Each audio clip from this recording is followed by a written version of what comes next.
का नहीं आता।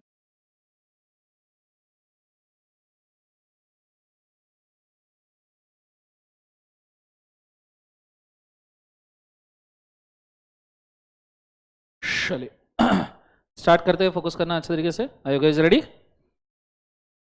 बोलो हाँ। और ये ऐसे टेंजेंट में बैठे हुए इधर आओ ना जरा बीच में मैदान में। चलो स्टार्ट करें बच्चों, बोलो हाँ है ना। Let's go. First and foremost thing, कल का थोड़ा बहुत रिवाइज करेंगे, उसके बाद में आज आगे बढ़ेंगे। Is it very clear guys? चल स्टार्ट करते। ओके, हर हर महादेव मित्रों। Okay, first and foremost thing, yesterday के लेक्चर के अंदर हमने जो जो किया है उसको एक बार पहले रिवाइज करते हैं। खास करके सबसे पहले मैं कुछ क्वेरीज जो है लाइव स्ट्रीम में वो सारी की सारी पहले सॉल्व कर दूं, उसके बाद में बुक्स की शिपमेंट आज शुरू हो रही है। नॉट डिस्पैच वाले जो बुक्स की कंप्लेंट कर रहे हैं, ऑलरेडी मैंने इसके ऊपर 2-3 वीडियो डाल दिए हैं। ऊपर के इंस्ट्रक्शन ठीक से पढ़ो, IBN, और पहले तो ओरिजिनल नाम के साथ आओ, फेक आईडी के साथ मत आओ इधर जीवन में, ठीक है। दूसरा और कोई क्वेरी प्रोबेबली नहीं होगा। So let's start with the content, ठीक है। Let's go. Are you guys ready? First and foremost thing, Har Har Mahadev मित्रों। Okay, first and foremost thing, yesterday के लेक्चर के अंदर हमने स्टार्ट किया था कि भाई साहब लॉ कैसे पढ़ते हैं। एक बार पूरी प्रोसेस रिवाइज कर लेंगे, ठीक है। सबसे पहले लॉ कितने पार्ट में डिवाइड होता है? 3। कौन कौन सा? Union, state, concurrent. Union law जो होता है पूरे देश को अप्लाई होता है। स्टेट लॉ हो जाता है स्पेसिफिक स्टेट के लिए। कॉन्करेंट लॉ स्टेट और सेंटर दोनों मिला के डिसाइड करता है। अगर हम हमारे सिलेबस में कोई लॉ पढ़ रहे हैं तो वो सेंट्रल लॉ ही होगा, because you are going to be a chartered accountant for entire India, not for the state. Is it very clear? अब सेंट्रल लॉ पास करने के लिए पार्लियामेंट के 545 मेंबर्स में से 272 का आपको अप्रूवल चाहिए, और हाउस ऑफ स्टेट काउंसिल के 245 मेंबर्स में से 123 का अप्रूवल चाहिए, तब जाके वो एक्ट बनता है। उसके ऊपर आपको प्रेसिडेंट का अप्रूवल लगेगा। प्रेसिडेंट के पास वेटो पावर होता है, इसलिए वो किसी भी लॉ को 1 टाइम रिजेक्ट कर सकता है। Is it very clear?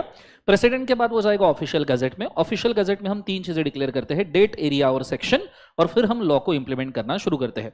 इसके साइड बाय साइड मैंने पूरा कंपनीज एक्ट का आपको हिस्ट्री बोला था। हालांकि इसके ऊपर एग्जाम में कोई सवाल नहीं आएगा, पर इंटरप्रिटेशन ऑफ स्टैट्यूट और जनरल क्लॉजेस एक्ट जैसे चैप्टर्स के अंदर ये जो प्रोसेस बोली है इसका बहुत ज्यादा महत्व है। Is it very clear? ये होने के बाद में हमने देखा था law of land. Law of land के अंदर सबसे पहला पोर्शन हमने देखा था दैट इज एक्ट, ठीक है, जो पार्लियामेंट ने पास किया।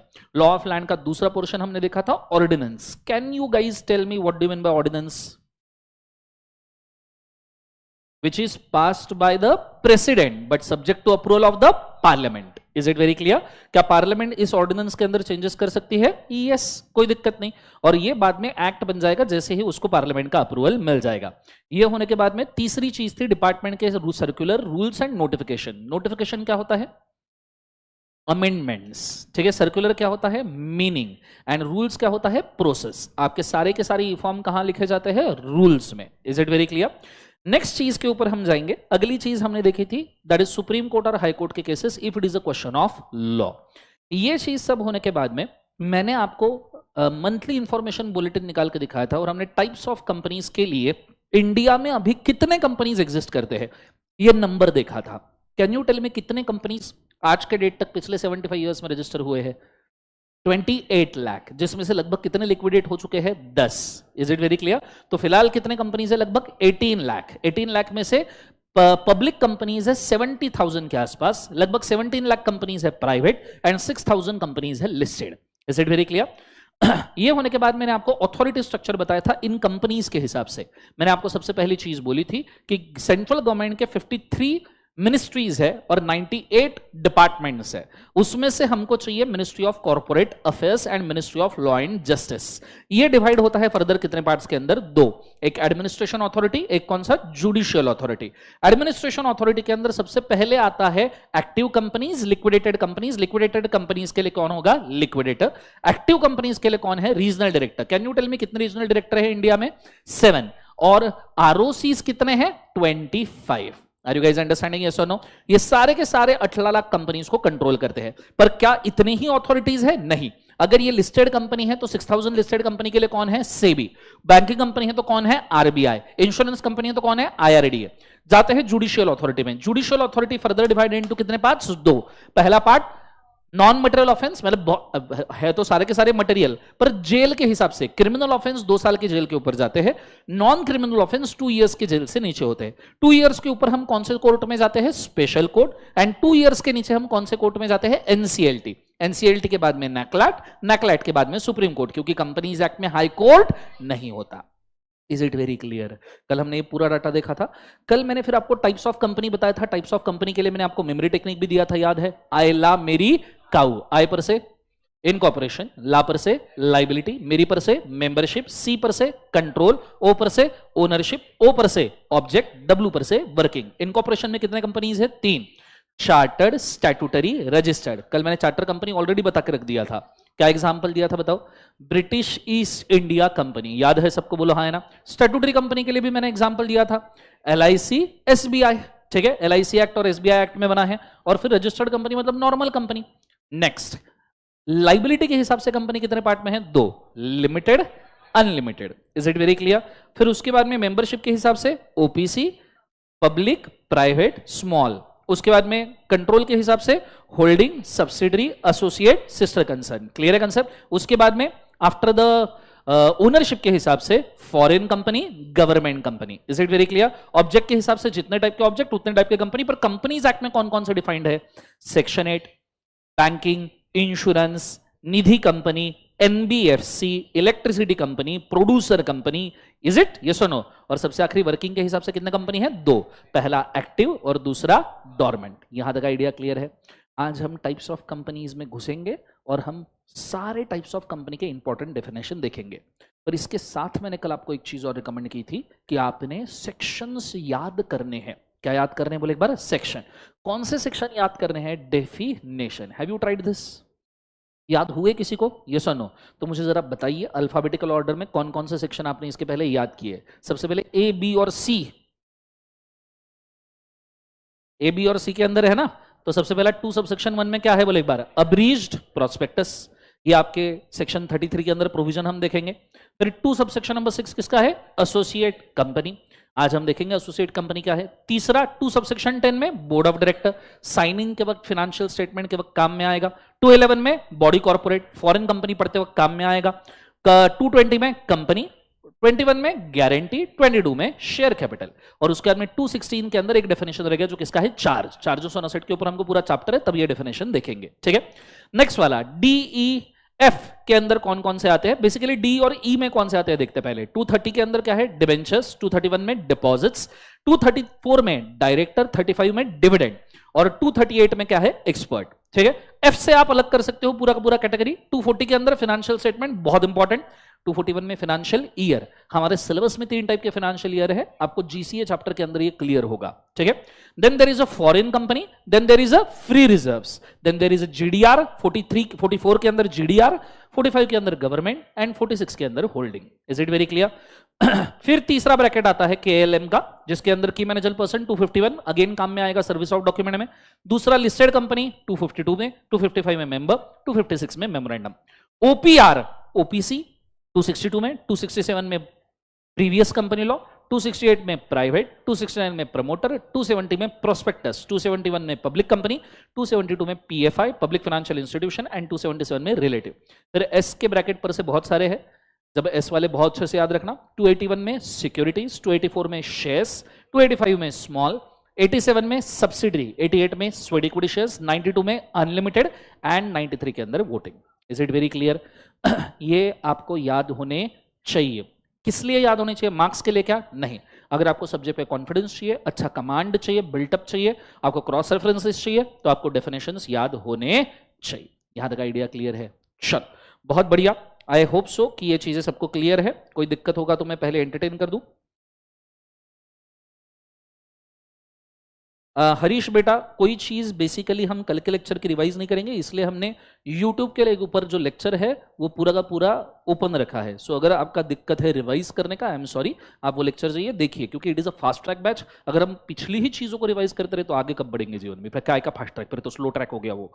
अगला वाला, one time rejection means particular bill one time. Yes, one time rejection मतलब एक स्पेसिफिक बिल वन टाइम के लिए रिजेक्ट हो सकता है। चलो, बहुत बढ़िया। गूगल ड्राइव के लिंक कहाँ है? ऊपर पिन मैसेज के अंदर रिया चेक किया कीजिए पहले। ठीक है? देन देयर इज, वो रिया ने पूछा नहीं तो लगे 2-3 लड़कों ने भेज दिया, वाह शानदार। उसके बाद में स्क्रीनशॉट की जगह पीडीएफ गूगल ड्राइव पे डाल दीजिए। नहीं हो पाएगा, जो सिस्टम चल रहा है शिवम वही सिस्टम चलेगा। स्क्रीनशॉट गूगल ड्राइव, बात खत्म। सिस्टम चेंज नहीं होगा। I am very sorry. ठीक है, चलो स्टार्ट करते हैं, फोकस कीजिएगा बहुत अच्छे तरीके से। Are you guys ready? अब इतने जो डेफिनेशन मैंने आपको बोले इंपॉर्टेंट है, थोड़ा स्लो जाएंगे आज थोड़ा स्लो जाना थोड़ा सा जरूरी है, क्योंकि आज हम बना रहे हैं बेस। क्योंकि आज अगर आप टाइप्स ऑफ कंपनी समझोगे मेन वाले, तो जाके कल कुछ पढ़ पाओगे। आज अगर मैंने ओपीसी, प्राइवेट और पब्लिक को ही भगा दिया, तो कल का सिलेबस गया, कल से मतलब पूरा ही गया। इसलिए आज हो सकता है स्पीड थोड़ी होगी, स्लो तो नहीं होगी, मीडियोकर स्पीड होगी, और आपने ट्राई करना है ज्यादा से ज्यादा चीजें समझने का। ठीक है, अब इतने सारे डेफिनेशन मैंने आपके सामने रखे हैं, ये सारे के सारे इस चैप्टर में हम कवर नहीं कर पाएंगे। इन डेफिनेशंस में से सिर्फ वही डेफिनेशन हम यहां पे कवर करेंगे जो टाइप्स ऑफ कंपनी से रिलेटेड है। और बचे हुए जो डेफिनेशन है, जैसे अब्रीज्ड हो गया, बोर्ड ऑफ डायरेक्टर हो गया, बॉडी कॉर्पोरेट हो गया, जो कंपनी छोड़कर बचा हुआ डेफिनेशन है, वो सारा का सारा उन कंसेप्ट में हम कवर करेंगे आगे जब हम सिलेबस में आगे बढ़ेंगे। और इस चैप्टर के ऊपर हम पूरा सिलेबस खत्म करने के बाद वापस आएंगे इस चार्ट के ऊपर, और हम चेक करेंगे कि सारे डेफिनेशन हमारे हो चुके हैं क्या। और एक्चुअली देखा जाए तो इंपॉर्टेंट डेफिनेशन लगभग इतनी ही है। कंपनीज एक्ट में टोटल 93 डेफिनेशन है। कितने डेफिनेशन से बोले एक बार? 93 वोटिंग पावर, ये लास्ट वाला है। अब 93 डेफिनेशन में से मैंने इतने ही आपको मार्क करके दिए हैं। इससे ज्यादा डेफिनेशन अगर आपको पढ़ने की इच्छा है, रेफर द ICAI मॉड्यूल। पर हम उसको पूरा का पूरा कॉपी पेस्ट करके आपको दे दे, इसमें कोई सेंस नहीं है। हमारा फॉर्मूला बुक एग्जाम ओरिएंटेड है, और एग्जाम के हिसाब से जो इंपॉर्टेंट लगता है वही चीजें मैं उसके अंदर रख सकता हूं। So if you feel like you are not safe, वैसे तो you are 99% safe in this definition, पर 1% इंस्टीट्यूट ने तुम्हारा बजाने का सोच ही लिया, जो हमेशा सोचता है। तो ऐसे केसेस में अगर आपको लगता है आप सेफ नहीं हो, गो टू इंस्टीट्यूट मॉड्यूल, वहां 1 से लेके 93 तक सारे डेफिनेशन है, पढ़ सकते हो। पर इतने डेफिनेशन करवाने की जिम्मेदारी मेरी, और ये टाइम टू टाइम होंगे। अभी हम सिर्फ टाइप्स ऑफ कंपनीज पे ही फोकस करेंगे। Is it very clear? और जब जब जो डेफिनेशन आएगा उस वक्त हम उसको देखेंगे। सबको समझ में आ रहा है? चल, अब सबसे पहली डेफिनेशन जो मैं टाइप्स इस चार्ट के हिसाब से, ऊपर के चार्ट के हिसाब से लेना चाहूंगा एक एक। अगर आपको याद होगा तो कल मैंने आपको चार्टर, स्टैट्यूटरी और रजिस्टर्ड समझा दिया था कि क्या है। चार्टर कंपनी जिसको किंग, क्वीन, गवर्नमेंट, डिक्टेटर की तरफ से स्पेशल राइट मिलता है। स्टैट्यूटरी जो स्पेसिफिक लॉ के अंदर बनती है। एंड रजिस्टर्ड मतलब नॉर्मल कंपनी। ये तीनों एग्जाम पॉइंट ऑफ व्यू काम के नहीं है, फिर भी समझ गए ना? अब हम आ रहे हैं लाइबिलिटी पे। तो आज का डिस्कशन हमारा जो मेन है वो है लाइबिलिटी वाले कंपनीज, और उसके एडिशन में मेंबरशिप। जेन्युइनली बोलूं तो लाइबिलिटी वाले कंपनीज के ऊपर इंटर पे कोई सवाल आज तक नहीं पूछा है, पर कंसेप्चुअली लाइबिलिटी वाले कंपनीज की डेफिनेशन जरूरी है, क्योंकि फ्यूचर में जाके आप guarantee company, share capital company के अलग अलग प्रोविजन और एग्जाम्पशन पढ़ोगे, जिसके अंदर इसका क्रॉस रेफरेंस आता है। तो मैं पहले लाइबिलिटी कंप्लीट करूंगा, then we will start with the OPC, private, public and small. ये डेफिनेशन हम कंप्लीट करेंगे आज। अगर इतने भी हो गए तो बहुत है, इतना हो गया तो फिर हम holding, subsidiary, associate, sister concern पे जाएंगे। ये भी हो गया तो फॉरेन गवर्नमेंट अभी नहीं करेंगे। फॉरेन कंपनी के डेफिनेशन हम फॉरेन कंपनी चैप्टर के वक्त करेंगे ना। अभी करवा दिया और तुम गजनी जैसे भूल गए तो वहां तो वापस तकलीफ हो जाएगी ना बेटा। और गवर्नमेंट कंपनी ऑडिट चैप्टर के वक्त करवाऊंगा। हालांकि गवर्नमेंट कंपनी में तुमको सब्सिडरी कंपनी के साथ ही पढ़ा दूंगा पूरा का पूरा, वहां पे वापस रिवाइव कर लेंगे। ठीक है, उसके बाद में ऑब्जेक्ट वाइज डेफिनेशन हम नहीं देखने वाले, क्योंकि ये है ही नहीं मॉड्यूल के अंदर स्पेसिफिकली दिए हुए। हाँ, उसमें से सेक्शन 8 कंपनी इनकॉर्पोरेशन चैप्टर में आ रहा है, तो वो हम देखने वाले हैं। बचे हुए डेफिनेशन आपके सिलेबस के अंदर नहीं है। ठीक है, हालांकि इंफ्रास्ट्रक्चर कंपनी, शेड्यूल 6 वगैरह, इनके रेफरेंसेस बीच बीच में आते जाएंगे, पर इसकी डेफिनेशन आपके सिलेबस में नहीं है। अगर जो भी इंपॉर्टेंट है वो कवर की है। सबसे आखिरी वर्किंग, एक्टिव और डोरमेंट कंपनी देखेंगे, और हम इस चैप्टर का क्लोजर कर देंगे। Is it very clear? Exam point of view जितना है वो पूरा का पूरा पढ़ेंगे। हाँ, ये छोड़ के जो भी डेफिनेशन बचती है वो आगे कंफर्म होगी, लास्ट डे पे टैली कर लेंगे। यहां तक आइडिया क्लियर है? चलो, तो शुरू करते हैं सबसे पहली चीज के साथ में, जो है लाइबिलिटी। लाइव स्ट्रीम में समझ में आ रहा है हम किस प्रकार से जा रहे हैं? कृपया एक बार कमेंट करके बोलिएगा कि क्या आगे आने वाला रास्ता क्लियर है सबको? पथ प्रदर्शन समझ में आया क्या? चलिए, मस्त नया पेज ले लीजिए और हेडिंग डालिए company as per liability. Companies as per liability.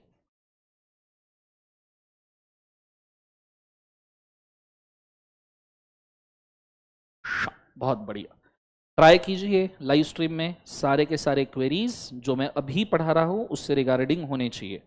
For other shipment queries, बाकी की queries, you can always call the sales team और support team, they will help you. ठीक है, स्टार्ट करें। Okay, first of all what do you mean by liability?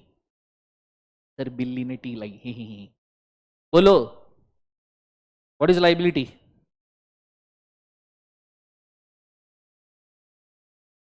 Liability का simple मतलब होता है जिस चीज के लिए, जिस अमाउंट के लिए, जिस अमाउंट को पे करने के लिए या रीपे करने के लिए आप जिम्मेदार हो।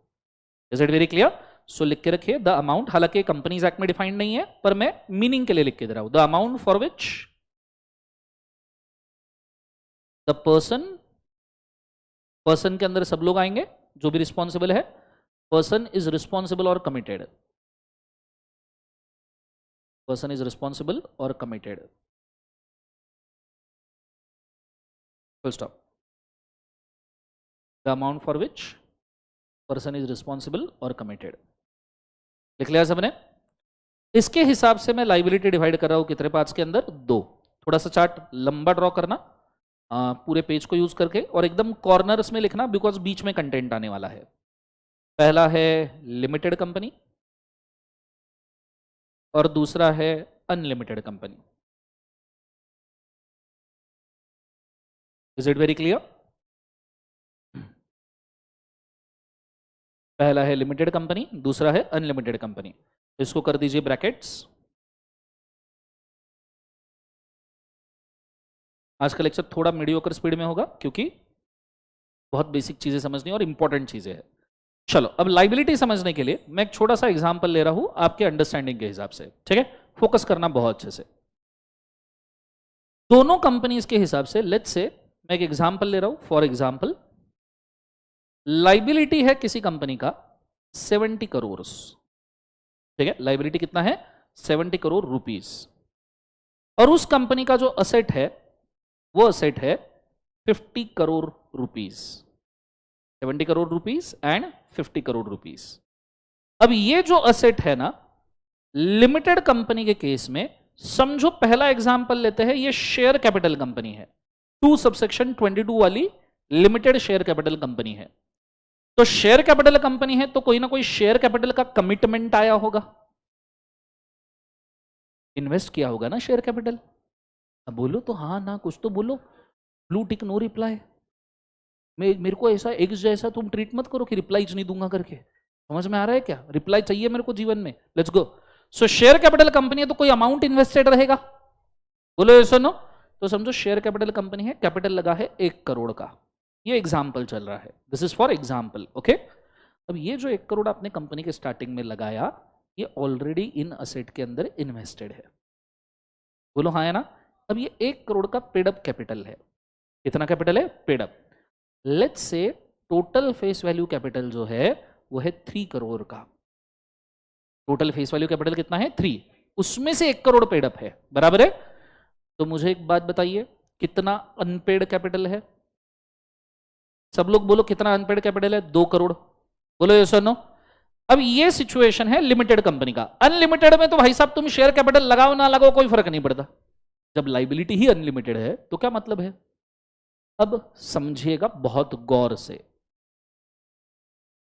अगर लाइबिलिटी माइनस एसेट करो तो अनपेड लाइबिलिटी रहती है 20 करोड़ रुपीस। बोलो हाँ है ना। अब अगर ये अनपेड लाइबिलिटी, एक ही एग्जांपल दोनों के लिए कॉमन है, तो पहले मैं इसको घुमा के शेयर कैपिटल के पास लेके जाऊं। अब अगर आपकी अनपेड लाइबिलिटी, कौन सी लाइबिलिटी बोले एक बार जोर से? Unpaid liability is ₹20 crore. Company की है ये मेंबर की इंडिविजुअली है क्या? नहीं। इज 20 करोड़, तो आप सबसे पहले अनपेड कैपिटल बुलाओगे क्योंकि ये कमिटेड था ना। तो आपने अनपेड कैपिटल बुलाया, लेस किया इसमें से, मतलब 2 करोड़ रुपए इनको पे कर दिए। 2 करोड़ रुपए आपने क्या कर दिए? पे, क्योंकि आपने अनपेड कैपिटल बुला लिया जो पेडअप नहीं था। तो बचा कितना? ₹18 करोड़। अब अगर ये लिमिटेड कंपनी है, कौन सी कंपनी है? लिमिटेड, और शेयर कैपिटल ऑलरेडी पूरा का पूरा आ चुका है। देखो ऊपर 1 करोड़ आ गया, नीचे 2 करोड़ आ गया, टोटल 3 करोड़ का फेस वैल्यू आ गया। बोलो हाँ या ना। तो ये जो 18 करोड़ अब क्रेडिटर्स के बचे इज अ बैड डेट, ये क्रेडिटर्स का पैसा डूब गया। इसके लिए जो मेंबर्स है, समझो इस कंपनी में, लिमिटेड कंपनी में 10 मेंबर्स है, तो ये 10 मेंबर इसके लिए जिम्मेदार नहीं है, क्योंकि उन्होंने स्टार्टिंग में 3 करोड़ का कमिटमेंट दिया था, वो 3 करोड़ उन्होंने पूरे पे किए हैं। ठीक है, अब ये 18 करोड़ के लिए आप मेंबर्स के घर का टीवी, फ्रिज, वॉशिंग मशीन, सोने की थाली, चांदी का चम्मच, बीवी के गहने, बच्चे के डायपर, इसमें से कुछ भी उठा के ला नहीं सकते। क्यों? क्योंकि 3 करोड़ कमिटेड था, 3 करोड़ पे किया। बोलो हाँ या ना। अरे जोर से बोलो यस और नो। तो तुमने कमिट किया था 3 करोड़, उसके ऊपर कंपनी चल रही थी, अब बढ़ गई लाइबिलिटी, तो क्या करे वो कंपनी? के company is a separate legal entity भाई साहब, तो उसकी खुद की लाइबिलिटी खुद पे करे। हमने जो 3 करोड़ कमिट किया था हमने दे दिया भाई साहब, तो अब अगर 18 करोड़ बचा वो कंपनी का बचा है, वो हमारा बचा है क्या? नहीं। तो दिस 18 करोड़ क्रेडिटर के गए। ये कौन सी कंपनी में? Share capital. What if limited company है गारंटी वाली, और गारंटी दिया है 5 करोड़ रुपीस का। कितने करोड़ का गारंटी दिया है? 5 करोड़। और आपको पता है गारंटी कंपनी में स्टार्टिंग में पैसा नहीं लगाना पड़ता। गारंटी कंपनी में स्टार्टिंग में सिर्फ एक वादा देते हैं। ठीक है, for example if this is a timeline, समझने के हिसाब से, इफ दिस इज टाइमलाइन, यहां कंपनी इनकॉर्पोरेट हुई है, और यहां अगर कंपनी का वाइंडिंग अप हो रहा है, वो क्या हो रहा है? Winding up. तो स्टार्टिंग में आपने वादा दिया था रुपए 5 करोड़ का, कि मैं अगर कंपनी के साथ कुछ बुरा हुआ, अगर कंपनी के साथ कुछ बुरा हुआ तो मैं 5 करोड़ जेब से निकाल के दूंगा। ये हर मेंबर ने वादा दिया था। ठीक है, कि सब मिला के 5 करोड़ देंगे। बोलो हाँ या ना। अब वाइंडिंग अप के टाइम पे 2 इश्यूज हो सकते हैं।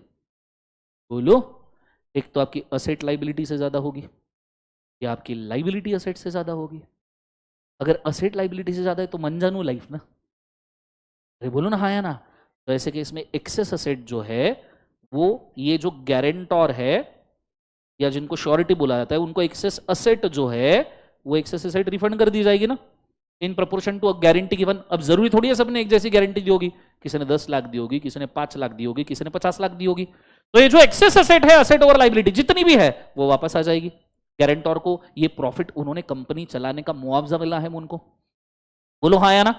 पर अगर हालत ऐसी रही, ये ऐसी कि liability is more than asset और 20 करोड़ अनपेड है, तो खींच के लाओ, खींच के 20 करोड़ को, ये 20 करोड़ इधर। Example continue. सो अभी लाइबिलिटी और असेट कितनी है? सब जन बोलेंगे लाइबिलिटी और असेट कितनी है? 20 करोड़। अब मुझे बताओ क्या दिया है गारंटी? कब दिया है? स्टार्टिंग में इनकॉर्पोरेशन। पर कब पे होगा? Winding up. कि कुछ बुरा हुआ तो बुरा ही तो हो रहा है, इससे ज्यादा और बुरा क्या होगा? वाइंडिंग अप के ज्यादा कंपनी के साथ क्या बुरा हो सकता है? अब मर गया ना। ठीक, ठीक है। तो अब लाइबिलिटी अगर असेट से ज्यादा है, तो आपने स्टार्टिंग में 5 करोड़ का कमिटमेंट दिया है, नाउ इट्स टाइम कि लाइबिलिटी असेट से ज्यादा है, इसलिए कमिटमेंट पूरा करो। तो अब हम गारंटर से उठा के लाएंगे कितना? बोले एक बार, 5 crore. So less 5 CR rupees. बचा कितना? Rupees 15 CR is unpaid liability. This will be bad debt, this will be bad debt. Creditor का ये पैसा डूब गया। पर क्यों? क्योंकि भले ही गारंटी कंपनी है पर लिमिटेड है ना। लिमिटेड मतलब जितना कमिटेड उतना। ऊपर आपने शेयर कैपिटल के तौर पे 3 करोड़ कमिट किया था, 3 करोड़ दिया, बात खत्म हो गई, 18 करोड़ बैड डेट। नीचे तुमने 5 करोड़ कमिट किया था, 5 करोड़ पूरा पे किया, 20 करोड़ में से 15 करोड़ जो बच गया बैड डेट, क्योंकि वो कंपनी की लाइबिलिटी है, तुम्हारी नहीं, तुम सेपरेट लीगल पर्सन हो। Are you guys understand? Everybody understanding? Live stream में भी कृपया बोलिएगा ये कंसेप्ट समझ में आया क्या। अब इसको लेके जाते हैं अनलिमिटेड लाइबिलिटी में। अनलिमिटेड में क्या होगा? कलर थोड़ा सा चेंज करते हैं। अनलिमिटेड लाइबिलिटी में पहली बात, आप शेयर कैपिटल 2 समझो, रुपए 50 करोड़ का शेयर कैपिटल तुमने गारंटी दिया। अनलिमिटेड कंपनी में रुपए 25 करोड़ का गारंटी। समझो ये दोनों का दोनों इन्वेस्ट हो चुका है 75 करोड़। ऊपर से 75 करोड़ से भी तुमने लॉस कर करके असेट तुम्हारी 85 बची, ऊपर से लाइबिलिटी बढ़ गई, और अब हालत यह है अनपेड लाइबिलिटी इस 20 करोड़। मतलब 2-5 साल कंपनी चलाने के बाद में खर्चा वर्चा सब निकाल के 20 करोड़ की लाइबिलिटी बची। क्या होगा इस 20 करोड़ के साथ? बताओ क्या होगा? इसके पहले तुमने हजारों करोड़ पे किए होंगे, तुमने कुछ भी किया होगा, पर अब ये 20 करोड़ मेंबर्स पर्सनली पे करेंगे। जैसे फाउंडेशन में पार्टनरशिप फॉर्म में पार्टनर पे करते थे। मेंबर्स पर्सनली क्या करेंगे बोले एक बार से पेमेंट पर्सनल पे करेंगे, मतलब ये 20 करोड़ क्रेडिटर रिकवर करने के लिए, ये 20 करोड़ रिकवर करने के लिए क्रेडिटर मेंबर का टीवी, फ्रिज, वॉशिंग मशीन, सोने की थाली, चांदी का चम्मच, बीवी के गहने, बच्चे के, बीवी बच्चे नहीं, बीवी के गहने और बच्चे के डायपर, ये सब का सब दाव पे लग जाएगा।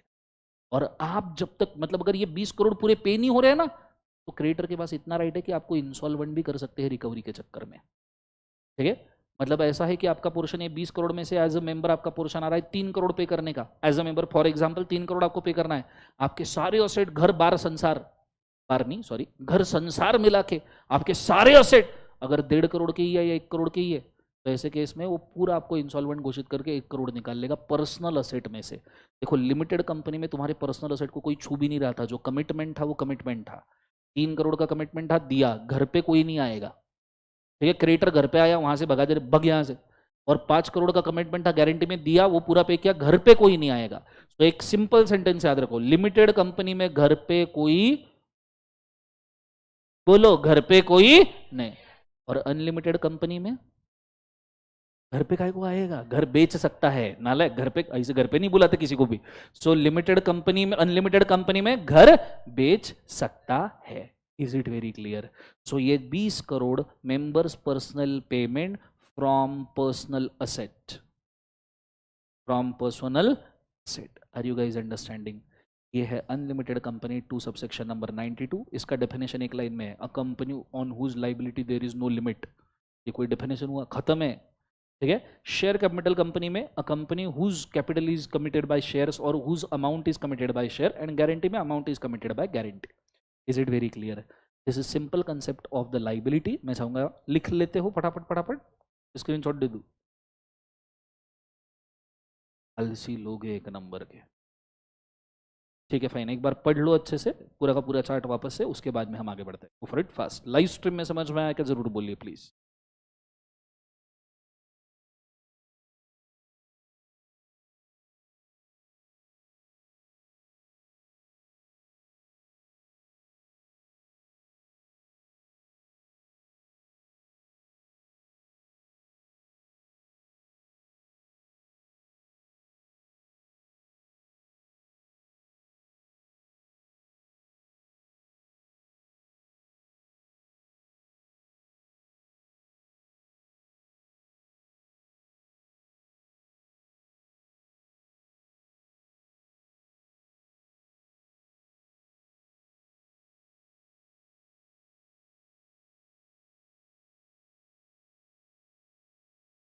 यश, एज पर लिस्टिंग वाली चीज़ें भी डिस्कस करेंगे, जैसे लिस्टेड कंपनी कल मैंने सेक्शन ऑलरेडी लिख के दिया था, और एज पर लिस्टिंग वो पब्लिक कंपनी का पोर्शन है, तो पब्लिक कंपनी जब देखेंगे उसमें एज पर लिस्टिंग आ जाएगा।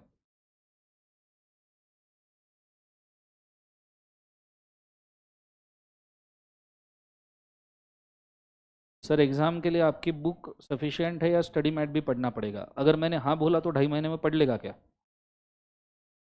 गर्वित सोच ले एक बार जीवन में।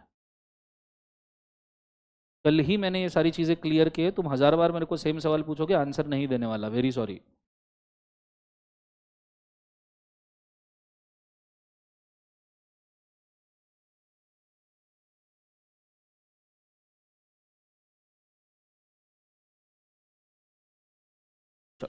समझ में आया बच्चों सबको? एवरीबडी यस और नो? सो ये आपका कंप्लीट होता है लिमिटेड और अनलिमिटेड कंपनी का स्ट्रक्चर, जिसमें limited by guarantee and limited by share capital दोनों कवर्ड है। Is it very clear guys? अच्छा, एक कॉम्बो कंपनी भी होता है। कॉम्बो मतलब क्या? दोनों का मिक्सचर, कि कुछ अमाउंट स्टार्टिंग में पे करो और कुछ अमाउंट का वादा दे दो, गारंटी दे दो, दैट इज कॉम्बो। वर्किंग ऐसा ही होगा। Is it very clear? अच्छा, अब बढ़ते हैं आगे। अब हम जा रहे हैं नेक्स्ट कंटेंट के ऊपर, that is companies as per membership. Liability के बाद क्या आ रहा था? मेंबरशिप। और मेंबरशिप में कौन कौन सी कंपनी थी? Public, private, OPC, small. शुरू ओपीसी से करेंगे। Is it very clear? अब मैं रादर आपको बोलना चाहूंगा, ओपन कीजिए एक बार फॉर्मूला नोट्स। ठीक है, फॉर्मूला नोट्स के अंदर ओपीसी के बारे में सब कुछ लिखा है। ठीक है, इसको हम सबसे एंड में पढ़ेंगे, पहले हम कंसेप्ट समझ लेंगे और इसकी जरूरत, और इसके अंदर मॉड्यूल का हर कंटेंट कवर्ड है फॉर्मूला नोट्स के अंदर, तो आपको और कुछ भी पढ़ने की जरूरत नहीं है। Is it very clear? Sir कोई खुद से अनलिमिटेड कंपनी बनाता है क्या? जो गवर्नमेंट किसी कंपनी, कल मैंने आपको अनलिमिटेड कंपनी के नंबर भी दिखाए थे, याद है? कल मैंने जब टाइप्स ऑफ कंपनी का MIB में चार्ट दिखाया था, मंथली इन्फॉर्मेशन में बुलेटिन में मैंने अनलिमिटेड कंपनी का डाटा दिखाया था, जिसके अंदर हार्डली 200 से 300 अनलिमिटेड कंपनीज है। तो कोई खुद होके नहीं बनाता है, ये मजबूरी में ही बनती है। जब घर की सब असेट ठीक रह सकती है तो कौन पागल है जो घर की असेट दाव पे लगाएगा? Is it very clear? So कोई ये बनाता नहीं है, ठीक है। ओके, अब मैं शुरू कर रहा हूं, फोकस करना, ध्यान देना बहुत अच्छे तरीके से। Let's go. सबसे पहली बात, ओपीसी जो सेक्शन है डेफिनेशन का, जैसे सबको पता है ओपीसी की डेफिनेशन है 2 सबसेक्शन का, मैं बोले एक बार 62, पर 262 में सिर्फ एक लाइन है, सिर्फ एक लाइन। पूछो क्या? पूछो ना क्या? OPC means a company where 1 person is a member, 262 खत्म। और एक्चुअली ओपीसी के सारे प्रोविजन जो है ना बच्चों, वो सेक्शन 3 में दिए हैं। सेक्शन 3 के साथ आप अगर रूल्स पढ़ो, rule number 3 and 4 of the companies formation and incorporation rules, तो आपको सारा ओपीसी समझ में आएगा। बहुत ज्यादा डिटेलिंग्स है, बहुत ज्यादा काम की चीजें हैं, इसलिए बहुत अच्छे से ध्यान देना। वैसे भी मिड स्पीड में जा रहा हूं, अगर कुछ मिस आउट हुआ बाद में हम इसको वापस से नहीं देख पाएंगे, आपको यूट्यूब का लेक्चर रिपीट करके देखना पड़ेगा, सो बहुत गौर से सुनना। सबसे पहली चीज, हमने इसको ओपीसी को बहुत सारे पैरामीटर्स में डिवाइड किया है। आप देख सकते हो, name, member nomination, individual nomination वापस, and restriction on business. End में है बोर्ड ऑफ डायरेक्टर्स। हर एक पैरामीटर यहां पे टेस्ट हो जाएगा, ये छोड़ के ओपीसी में कुछ बचता नहीं है। शुरू करते हैं सबसे पहले पैरामीटर से, नेम।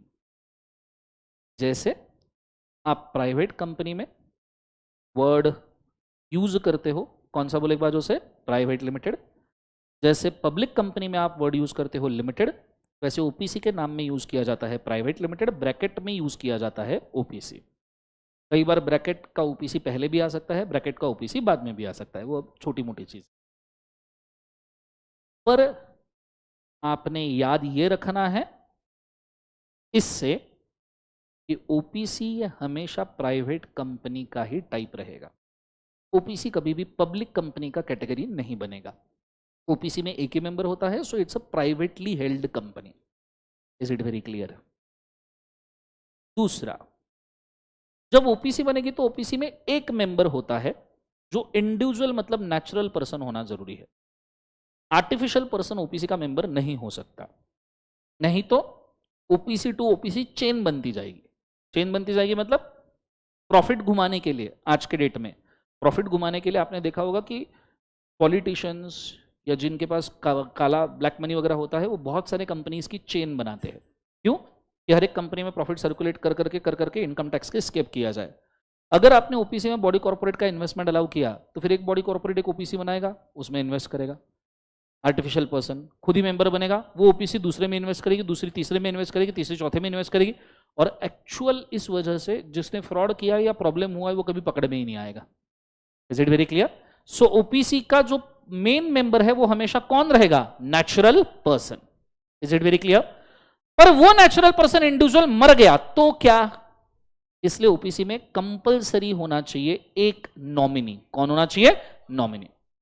अब ये मेंबर और जो नॉमिनी है ना, ये दोनों के लिए कंडीशन है। पूछो क्या? First of all, they shall not be minor. 18 साल के ऊपर के ही होने चाहिए, member as well as nominee both. आगे इसके ऊपर क्लैरिटी आएगा, मैं बताऊंगा, just wait. Citizen of India होना कंपलसरी है। Indian citizen is compulsion. बाहर के देश का सिटीजन ओपीसी नहीं बना सकता इंडिया में। बहुत सारे बच्चों को ये नहीं पता होगा, इसका नोट कीजिएगा। रेसिडेंट हो भी सकता है, रेसिडेंट नहीं भी हो सकता, कोई फर्क नहीं पड़ता।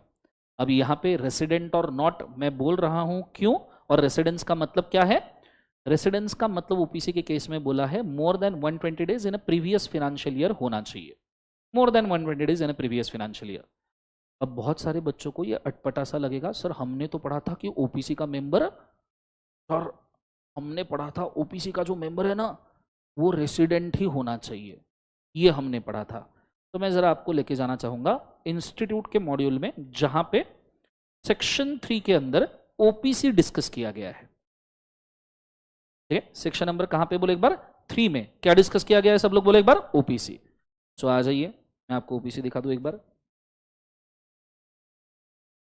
सेक्शन नंबर 3, सेक्शन नंबर 3 के अंदर ये वाला प्रोविजन है रेसिडेंट का। सब लोग बहुत अच्छे से ध्यान देना, इंस्टीट्यूट के मॉड्यूल की प्रोविजन उठाते हैं तो आपका रेसिडेंस वाला एरिया क्लियर हो जाएगा, ठीक है। फर्स्ट एंड फॉरमोस्ट थिंग, अगर आप पढ़ो तो सवाल पूछा गया है who can be member of OPC. गौर से पढ़ना, गौर से। Who can form one person company? Only a natural person who is not a minor citizen of India, whether resident in India और अदरवाइज। अदरवाइज का मतलब नॉट होता है। Is it very clear? Shall be eligible to incorporate a one person company. ये clear है सबको? अब बच्चे क्यों बोलते हैं कि सर रेसिडेंट ही होना चाहिए? क्योंकि हुआ क्या है पता है क्या, उन्होंने ये लिखने के बाद सीधा नीचे लिखा है resident in India means a person who has stayed in India for a period of not less than 120 days. अब ऊपर जब आपने रेसिडेंट और अदरवाइज ये टर्म यूज कर लिया तो नीचे फिर रेसिडेंस का मतलब देने का कोई सेंस नहीं है। अब इंस्टीट्यूट ने 120 डेज का रेसिडेंस बोला है, इस वजह से मैक्सिमम बच्चों को यह लगता है कि ओपीसी का मेंबर रेसिडेंट ही होना चाहिए। Absolutely wrong. रेसिडेंट भी हो सकता है, नहीं भी हो सकता, और अगर रेसिडेंट बनना है तो रिकमेंडेड है। रेसिडेंट बनने का क्या है बोले, एक बार उसे रिकमेंडेशन है कि आप रेसिडेंट रहो, और अगर आपको रेसिडेंट बनना है तो जाके आपने कंप्लाई करना है कितना days, 120 days in immediately preceding financial year. मतलब पिछले साल अगर 120 दिन हो तो करंट ईयर में आप रेसिडेंट माने जाओगे। Is it very clear? अब अगर ये रेसिडेंस देखा तो आपके सिलेबस में रेसिडेंस के दो डेफिनेशन होंगे, एक है यहाँ पे ओपीसी में और एक है फेमा में। PRI PROI, person resident in India और पर्सन रेसिडेंट आउटसाइड इंडिया। और वहां पे पीआरआई पीआरओआई के सिचुएशन में फेमा के अंदर 182 डेज है। मैं आपको दोनों को क्लियर कर दूं। सो रेसिडेंस जो है इसको हम डिवाइड करते हैं कितने पार्ट में, 2। आगे एलएलपी के केस में भी रेसिडेंस आएगा, ठीक है। एलएलपी 3 रेसिडेंसेस है, फिलहाल मैं 2 बोल रहा हूं, एलएलपी में उसका रेसिडेंस अलग से क्लियर होगा। यहां पे ओपीसी के लिए जो रेसिडेंस है जो है कंपनीज एक्ट का, एलएलपी में डेजिग्नेटेड पार्टनर का रेसिडेंस लगता है कि 2 डेजिग्नेटेड पार्टनर में से एक रेसिडेंट होना चाहिए। कंपनीज एक्ट 2013 का जो रेसिडेंस है ओपीसी का, दैट इज मोर देन कितना बोले एक बार, 120 days. Is it very clear guys? बच्चों बोलो हाँ या ना। दूसरा आपका रेसिडेंस किसका है बोले एक बार, उसे FEMA, foreign exchange management act 1999 का रेसिडेंस है। वो रेसिडेंस क्या कहता है, the person should be, the individual should be resident in India for more than 182 days. Is it very clear? ये भी प्रीवियस फाइनेंशियल ईयर में है, ये भी प्रीवियस फाइनेंशियल ईयर में है। Is it very clear guys? Yes और no? Pending काय को रखे जीवन में, एलएलपी भी उठा ही लेते हैं, दिमाग को टेंशन नहीं। आपको ऐसा रहेगा कि भाई साहब साथ साथ में एलएलपी का भी हो गया, सारी चीजें एक जगह पे आ गई, दैट इज बेटर ना। बच्चों बोलो हाँ या ना। तो सो अगर आप एलएलपी के अंदर जाओ तो एलएलपी में डेजिग्नेटेड पार्टनर की कंडीशन बोली गई है, ठीक है। किसकी कंडीशन बोली गई है बोले एक बार, उसे डेजिग्नेटेड।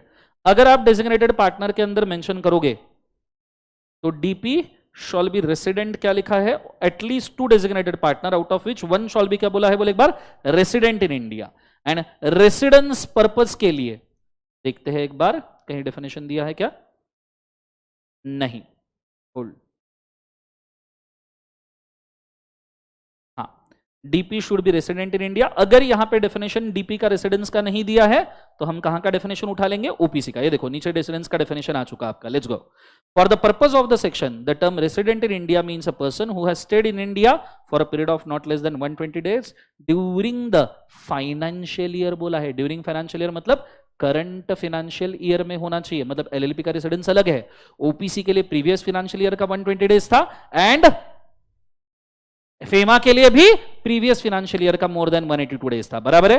पर अब एलएलपी के लिए कंडीशन चेंज हो जाएगा। सो मैं तीसरा ब्रैकेट यहां पे ड्रॉ कर रहा हूं, किसके लिए बोले एक बार, उसे एलएलपी के लिए। एलएलपी के सिचुएशन में limited liability partnership act year कौन सा है, 2008, जिसके अंदर रेसिडेंस होना चाहिए मोर देन कितना, 120 days in a current financial year. मतलब आप देखो 3 डेफिनेशन आपके रेसिडेंस के, अब इसमें से कौन सा यूज करना है ये डिपेंड है। ओपीसी का सवाल आया ओपीसी का, कंपनीज एक्ट में सवाल आया वो वाला 120 डेज वाला, अगर फेमा वाला सवाल आया 182 डेज वाला, और एलएलपी वाला आया तो 120 डेज वाला, अगेन डेजिग्नेटेड पार्टनर का। Is it very clear? पक्का क्लियर है? इसको कहीं तो भी लिख के रखो पहले फटाफट।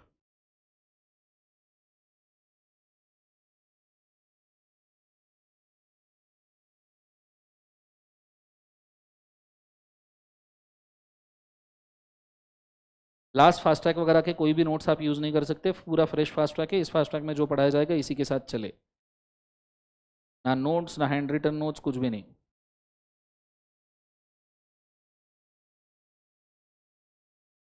लाइव स्ट्रीम में रेसिडेंस समझ में आएगा जरूर बोलिए प्लीज। तीनों रेसिडेंस क्लियर है क्या?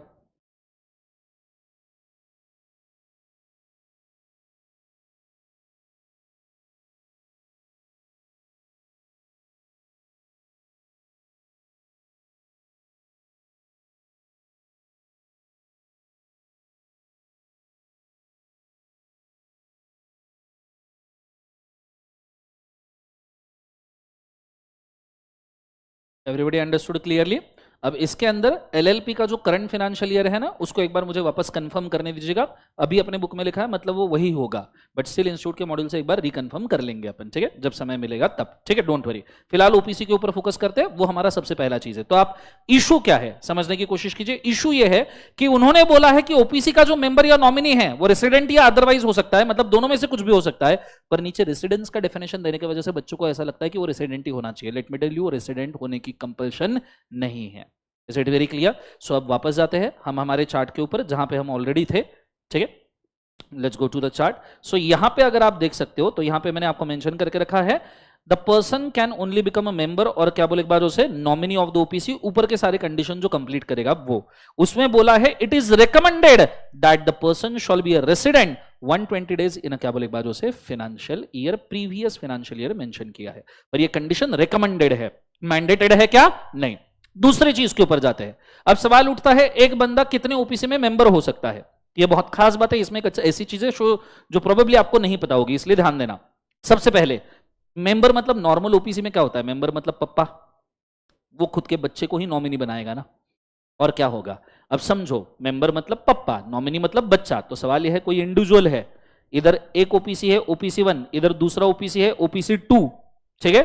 तो मेरा सवाल है एक इंडिविजुअल 2 ओपीसी में पप्पा बन सकता है क्या? 2 ओपीसी में मेंबर बन सकता है क्या? हाँ या ना? पप्पा किसी एक ही जगह पे, ऐसा नहीं जिंदगी पे मारो छापा की हर गली से आवाज आए पापा पापा, समझ में आ रहा है? सो पापा किसी एक ही जगह पे 2 ओपीसी में मेंबर बनना अलाउड नहीं है। क्या किसी एक ओपीसी में मेंबर और दूसरे ओपीसी में नॉमिनी बन सकता है क्या? यस। एक ओपीसी में मेंबर दूसरे में नॉमिनी अलाउड है क्या? एट द सेम टाइम तीसरे ओपीसी में नॉमिनी अलाउड है क्या? नहीं। एट द सेम टाइम तीसरे ओपीसी में नॉमिनी अलाउड नहीं है। सर आपने कहां से निकाला? अगर एक ओपीसी में मेंबर है दूसरे में नॉमिनी है तो तीसरे में भी नॉमिनी होना चाहिए ना? नहीं। अगर आप इंस्टीट्यूट की स्पेसिफिक प्रोविजन को थोड़ा सा डिटेल में पढ़ो तो आपको पता चलेगा कि मैं क्या कहने की कोशिश कर रहा हूं। बहुत अच्छे से ध्यान देना, ठीक है। इधर गया इंडियन सिटीजन, हाँ ये देखो, ये यहां क्या लिखा है, फोकस करना बहुत अच्छे से, इसको मैं मिटा दूं, बहुत अच्छे से सुनना, ठीक है। मैंने क्या बोला एक बार वापस आप रिपीट करो। एक ओपीसी में क्या बन सकता है बोले एक बार? मेंबर। दूसरे ओपीसी में क्या बन सकता है? नॉमिनी। पर तीसरे में नॉमिनी बन सकता है क्या? नहीं। मेंबर तो बन ही नहीं सकता दूसरे ओपीसी में, तीसरे में नॉमिनी भी नहीं बन सकता। थर्ड में हाँ क्या लिखा है, अ natural person shawl not B a member of more than 1 OPC, मतलब एक में member at any point of time, and said person shall not be a nominee of more than a 1 person company. एक company में member and shawl not B, at the same time word use किया है ना, at the same point of time, मतलब जब आप एक OPC में मेंबर हो उस समय पे आप किसी एक और ओपीसी में सिर्फ नॉमिनी हो सकते हो। सेम टाइम का मतलब अगर आप एक ओपीसी में मेंबर हो तो एट द सेम टाइम दूसरे ओपीसी में नॉमिनी हो सकते हो। पर 1 मोर ओपीसी बोला है, of more than 1 person, not be nominee of more than 1 person company, मतलब एक ही ओपीसी आपको अलाउड है फॉर बीइंग नॉमिनी। तो एक में मेंबर एक में नॉमिनी, तीसरे में कुछ बन पाएगा क्या? नहीं। Is it very clear? क्या ये क्लियर है इंस्टीट्यूट के मॉड्यूल से? बोलो हाँ या ना। चलो सो वापस आ जाते हैं हम हमारे चार्ट के ऊपर, फोकस करना बहुत अच्छे तरीके से, ध्यान देना। सो यहां पे एक में मेंबर हो गया, एक में नॉमिनी हो गया, और तीसरे में नॉमिनी अलाउड है क्या? नहीं। फिर एक में नॉमिनी और दूसरे में नॉमिनी अलाउड है क्या? बिल्कुल अलाउड है। जैसे सर समझो, मुझे एक बात बताओ, एक में मेंबर और एक में नॉमिनी अलाउड है क्या? बोलो, एक में मेंबर एक में नॉमिनी अलाउड है क्या? तीसरे में नॉमिनी अलाउड है क्या? नहीं। अब सवाल है एक में नॉमिनी और दूसरे में नॉमिनी, दोनों जगह नॉमिनी अलाउ होगा क्या? अब अगर आप पूरा बेरेटेक्स पढ़ो किधर लिखा नहीं है कि दोनों में नॉमिनी अलाउड है, पर आप थोड़ा सोचो, थोड़ा सोचो। इसे कहते हैं डॉक्ट्राइन ऑफ सीवियरिटी। क्या कहते हैं बोले एक बार, डॉक्ट्रिन। ये सिलेबस में नहीं है, इंटरप्रिटेशन का तरीका है। डॉक्ट्रिन ऑफ सीवियरिटी का मतलब होता है कि अगर कोई ज्यादा रिस्की वाली प्रोविजन अलाउड है तो उससे कम रिस्की वाली अज्यूम्ड है कि अलाउड होगी। अब मुझे एक बात बताओ, ये दोनों में जहां पे एक मेंबर एक नॉमिनी है और दूसरा जहां पे दो जगह पे नॉमिनी है, कौन सा वाला ज्यादा सीवियर है, कौन सा वाला ज्यादा रिस्की है? मेंबर और नॉमिनी वाला या नॉमिनी नॉमिनी वाला? जोर से बोलो, कौन सा वाला ज्यादा रिस्की है? मेंबर नॉमिनी वाला। एज द मेंबर नॉमिनी वाला रिस्की है और ये अलाउड है, ज्यादा रिस्की वाला क्या हो गया? अलाउड। तो कम रिस्की वाला भी ऑटोमेटिक क्या हो जाएगा? अलाउड। इसलिए दो ओपीसी में आप नॉमिनी हो सकते हो, पर तीसरे में हो सकते हो क्या? अब पक्का क्लियर है? जोर से बोले एक बार सुनो, doctrine of severe, severe concept या रिस्की चीजों को कैसे इंटरप्रेट करना चाहिए। Is it very clear? Next वाली चीज पूछो, क्या एक ओपीसी में मेंबर अलाउड है, एक ओपीसी में नॉमिनी अलाउड है, बराबर है? What about private and public companies? अगर मैं एक ओपीसी में मेंबर हूं, दूसरे ओपीसी में नॉमिनी हूं, तीसरे में तो नॉमिनी अलाउड नहीं है, पर क्या एट द सेम टाइम में किसी प्राइवेट या पब्लिक कंपनी के शेयर होल्ड कर सकता हूं क्या? Can I become a member in any private और पब्लिक कंपनी? देखो, प्राइवेट पब्लिक में तो नॉमिनी होता ही नहीं है, तो सवाल ही पैदा नहीं होता। सो अगर मैं एक ओपीसी का मेंबर हूं, ऑलरेडी एक ओपीसी का नॉमिनी हूं, तो क्या मैं किसी प्राइवेट या पब्लिक कंपनी में मेंबर हो सकता हूं शेयर होल्ड करके? यस और नो? यस और नो? टोटली अलाउड है। नंबर 1000 करोड़ अब्ज लाख पर lakh trillions of private public company hold कर लो एज अ मेंबर, कोई फर्क नहीं पड़ेगा। इज इट वेरी क्लियर? सो आप देखो, मेंबर नॉमिनी, थर्ड में नॉमिनी अलाउड नहीं है, पर तीनों जगह पे मैंने लिख के रखा है, तीनों पे, कि आप हर जगह पे member director member director member director हो सकते हो, प्राइवेट और कौन सी कंपनी बोले एक बार? पब्लिक। समझ में आया क्या? जोर से बोले सुनो। नीचे ये खास करके पढ़ना, खास।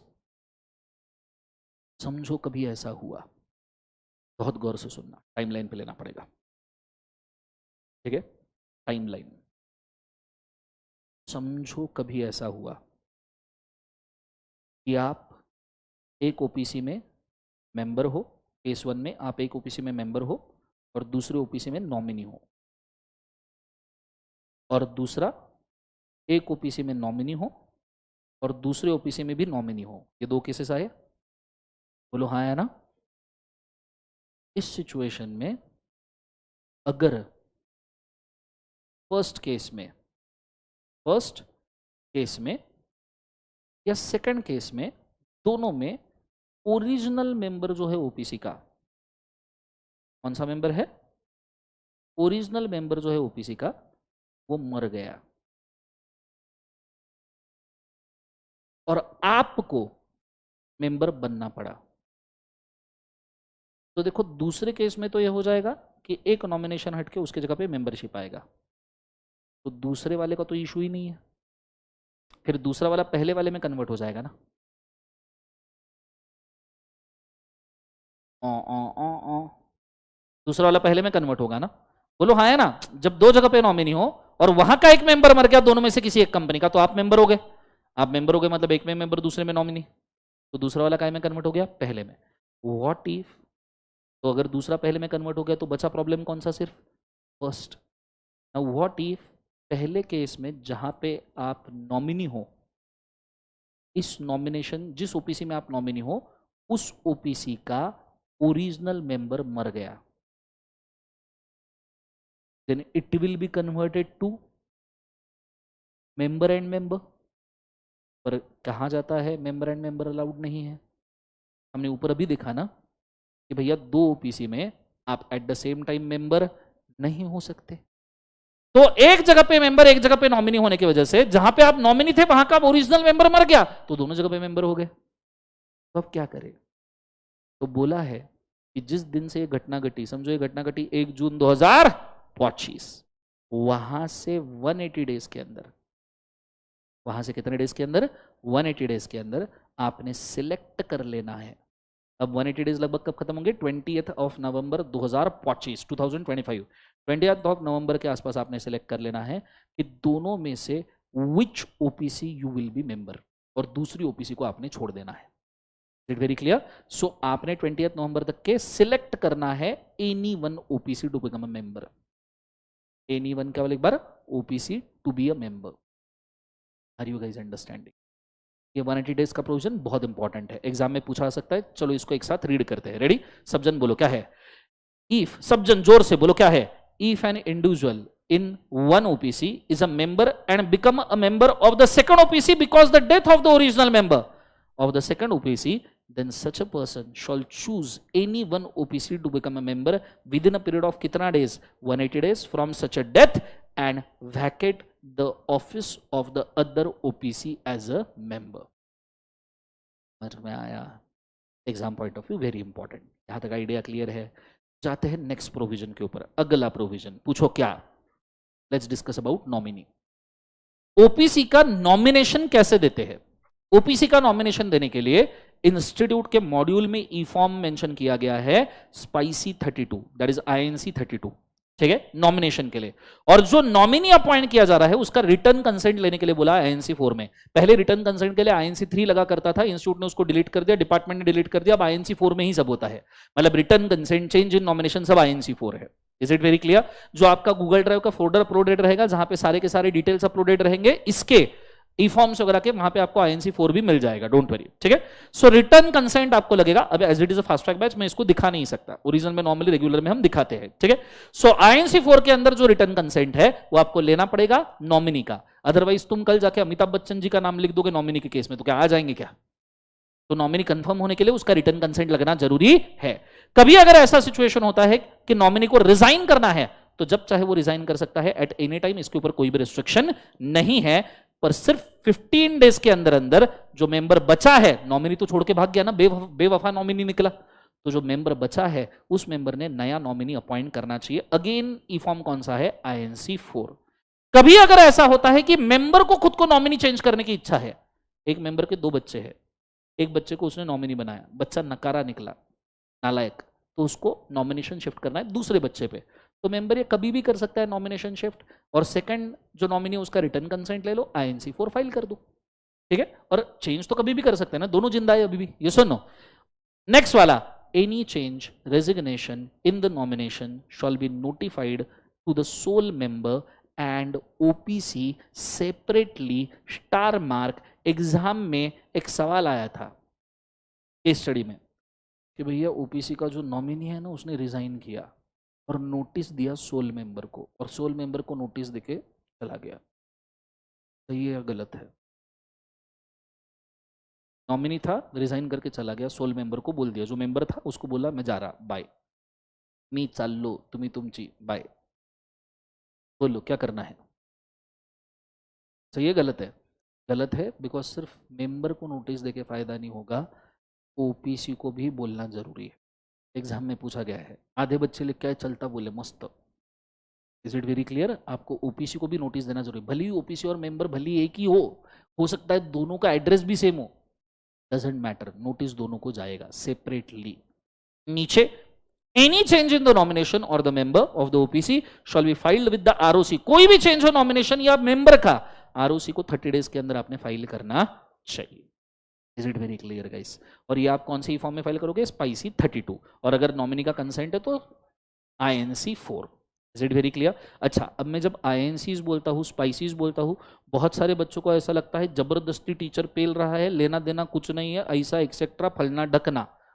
मैं मेरे मन से एक भी ई फॉर्म ऐसा नहीं पढ़ा रहा हूं जो आपको अप्लीकेबल नहीं है। Let me tell you very clearly, institute के मॉड्यूल में अगर लिखा होगा तो वो चीज याद करनी पड़ेगी। मुझे इससे कोई फर्क नहीं पड़ता कि आप इससे क्या सोचते हो। Is it very clear? Institute के मॉड्यूल में ई फॉर्म बोला है तो इंस्टीट्यूट के मॉडल आंसर में ई फॉर्म होगा, तो आप लिखोगे तो आपके मार्क्स कमाने के चांसेस सीधा है। बाकी जिनको याद रहे ना रहे वो बोलेंगे कि याद करने की जरूरत है, जिसको खुद को याद नहीं तो वो बोलेगा ही ना। हम फास्ट ट्रैक में सारे याद करेंगे। Is it very clear? तो डरने की कोई भी जरूरत नहीं है, एटलीस्ट ट्राई करेंगे। कोई भी पॉजिटिव चीज करने के पहले कदम उठाना जरूरी है। पहले ही खड़े होके ये बोल दोगे पहाड़ नहीं चढ़ सकते तो काहे के घंटा चढ़ने वाले हो, ट्राई तो करो। यू नेवर नो, हो सकता है याद हो जाए। और कुछ भी नहीं हुआ 10 तो याद होंगे, तो 10 भी याद होना क्या बुरी बात है क्या? Is it very clear? जितना भी वो प्लस ही है ना, जीरो में और क्या जीरो होगा, वैसे ही जीरो है। कंसेप्ट समझ में आ रहा है? जीरो में निगेटिव थोड़ी होगा कि ऑलरेडी जो याद है वो सब भूल जाओगे, ऐसे थोड़ी होगा। Is it very clear? उल्टा, अगर आप ई फॉर्म याद करोगे तो देयर आर चांसेस की प्रोविजन भी याद रहेगी। अब जैसे INC4 4 बार हमने पढ़ लिया, अब भी क्या, अभी 4 बार बोल दिया, आगे जाके INC4 से तुमको ये तो याद रहेगा कि अरे यार ओपीसी के केस में रिटर्न कंसेंट और चेंज लगता है। तो जैसे प्रोविजन के लिए ई फॉर्म याद रखना है, वैसे ई फॉर्म से भी तो प्रोविजन याद आ सकता है ना बेटा। ये चीजें कनेक्टेड है, इनको समझिए। कई बार आपको प्रोविजन याद नहीं आएगा, ई फॉर्म याद आएगा, ई फॉर्म याद आते से ही प्रोविजन याद आएगा। Is it very clear? Yes और no? It works both ways. Concept समझ में आ रहा है? तो याद करना है, बात खत्म। ठीक है, बाकी क्या होता है क्या नहीं होता है बात की बात। कुछ बच्चे बोलेंगे कि सर आज तक के इंस्टीट्यूट ने ई फॉर्म डायरेक्टली नहीं पूछा, पर इंस्टीट्यूट ने प्रोसेस पूछा है, इंस्टीट्यूट ने ओपीसी के प्रोविजन पूछे हैं, क्या उसके अंदर कोट करना जरूरी नहीं है अगर मॉड्यूल में दिया है तो? ठीक है, जो जिसको नहीं आता वो बोलेगा ही। ठीक है, कुछ तो लोग कहेंगे, लोगों का काम है कहना, छोड़ो बेकार की बातें, कहीं बीत ना जाए attempt. Is it very clear? Next one, अगला। सो मैं आ रहा हूं काम की चीजों के ऊपर, ये सब छोड़ो, let's again get back to our chart. यहां तक आइडिया क्लियर आरओसी की फाइलिंग के लिए? Next one, restriction on business. OPC कुछ बिजनेस नहीं कर सकता, कुछ बिजनेस ओपीसी को अलाउड ही नहीं है। जैसे पूछो कौन सा? ओपीसी चैरिटेबल एंटिटी बन ही नहीं सकता, और ना ही उसमें कन्वर्ट हो सकता है। ऐसा नहीं कि पहले ओपीसी बनान बाद में सेक्शन 8 कंपनी में कन्वर्ट हो जाए, बिल्कुल पॉसिबल नहीं है। दूसरा, एनबीएफसी ओपीसी बन नहीं सकता, बिल्कुल अलाउड नहीं है। सेक्शन 8 कंपनी तो इसलिए अलाउड नहीं क्योंकि फ्रॉड हो सकते हैं। एक ही बंदा चैरिटेबल एंटिटी चलाएगा, मतलब पता है क्या करेगा। ठीक है, दूसरा, यहां एक ही बंदा कंपनी चलाए तो उसमें फ्रॉड कर देता है, तुम तो चैरिटेबल एंटिटी की बात कर रहे हो। ठीक है, दूसरा, एनबीएफसी क्यों अलाउड नहीं है? अगर एनबीएफसी अलाउ कर दिया, एक बजाज फाइनेंस ने सारे नेशनलाइज बैंक के नाक में दम करके रखा है। Bajaj finance is NBFC. कल अगर तुमने एक ओपीसी, एक बंदे को एनबीएफसी ओपन करना शुरू कर दिया तो मुकेश अंबानी आधी बैंक्स को खत्म कर देंगे, सिर्फ एक एनबीएफसी बना के, जिससे बैंकिंग सेक्टर को डैमेज होगा। और अगर इंडिया के नेशनलाइज बैंकिंग सेक्टर को डैमेज हुआ, मतलब इंडिया की इकोनॉमी गई। Is it very clear? ये रिस्क नहीं ले सकते। समझ में आया पक्का? नीचे, ओपीसी कभी भी इन्वेस्टमेंट कंपनी नहीं बन सकता। अब एनबीएफसी नहीं बन सकता तो इन्वेस्टमेंट भी नहीं बन सकता, मतलब ओपीसी किसी भी कंपनी में इन्वेस्टमेंट नहीं कर पाएगा। Investment in the shares of the other company is not even allowed to OPC. ये हो सकता है आपको नया पता चला होगा, पर ये ऐसा ही है, मॉड्यूल में दिया है। Investment company and investment in share allowed नहीं है ओपीसी को। समझ में आया? बोलो हाँ या ना। इसका बच्चे गलत इंटरप्रिटेशन भी लेते हैं। कौन सा गलत इंटरप्रिटेशन लेते हैं वो भी बोल दूं। ओपीसी है, प्राइवेट लिमिटेड है, ओपीसी का सोल मेंबर है, समझो अम्या। अभी रेगुलर बैच वाले स्टूडेंट का एग्जांपल है, उसका नाम अम्या था, so don't worry. So sole member है, नाम क्या है बोले एक बार? अम्या। ठीक है, और उसकी ओपीसी, ये उसकी ओपीसी है, एनी ओपीसी, उसका सोल मेंबर अम्या, उसका नॉमिनी ऋषि, जो भी है ऋषिया। याद रखना, ओपीसी किसी कंपनी में इन्वेस्ट नहीं कर सकता। याद रखना, ओपीसी किसी कंपनी में इन्वेस्ट नहीं कर सकता, बराबर है? पर आप उसके सोल मेंबर को और नॉमिनी को इन्वेस्ट करने से रोक नहीं सकते। रेस्ट्रिक्शन ऑन इन्वेस्टमेंट कंपनी के लिए है, मेंबर और नॉमिनी के लिए नहीं है। इसीलिए तो मैंने इधर के चार्ट में यहां पे पब्लिक और प्राइवेट में मेंबर और डायरेक्टरशिप अलाउड लिखा ना। Are you guys clear? जोर से बोलो यस और नो। तो ओपीसी का मेंबर नॉमिनी इन्वेस्ट कर सकता है, ओपीसी खुद के नाम पे, मतलब ओपीसी के बैलेंस शीट में इन्वेस्टमेंट इन शेयर दिखना नहीं चाहिए, मेंबर और नॉमिनी के बैलेंस शीट में दिख सकता है। सबसे आखिरी चीज, ओपीसी में number of board of directors होते हैं मिनिमम 1, मैक्सिमम 15। जैसे ही मैं ये बोलता हूं कि मिनिमम 1 डायरेक्टर और मैक्सिमम 15, बच्चे सर क्या मजाक कर रहे, मेंबर सिर्फ 1 और डायरेक्टर 15, कुछ भी सर तुम उल्लू बना रहे हो हैं। इधर भी जाके ढूंढ लो, 15 तो भी मैंने बोला है, ये इनफाइनाइट भी हो सकता है। वो तो 15 के ऊपर एक स्टैट्यूटरी रिस्ट्रिक्शन आता है सीए फाइनल लेवल पे, दैट्स व्हाई मैं 15 बोल रहा हूं, नहीं तो ये कुछ भी हो सकता है। जो बच्चा ये सोचता है कि एक ही मेंबर है तो एक ही डायरेक्टर होना चाहिए, वो इसलिए ये सोच रहा है कि एक ही मेंबर एक ही डायरेक्टर, क्योंकि उसके दिमाग में एक चीज फिक्स है। उसको ऐसा लगता है कि मेंबर हमेशा डायरेक्टर होना चाहिए, या प्रमोटर हमेशा डायरेक्टर होना चाहिए, या मेंबर हमेशा प्रमोटर होना चाहिए। प्लीज डू अंडरस्टैंड, इसमें से कुछ भी नेसेसरी नहीं है।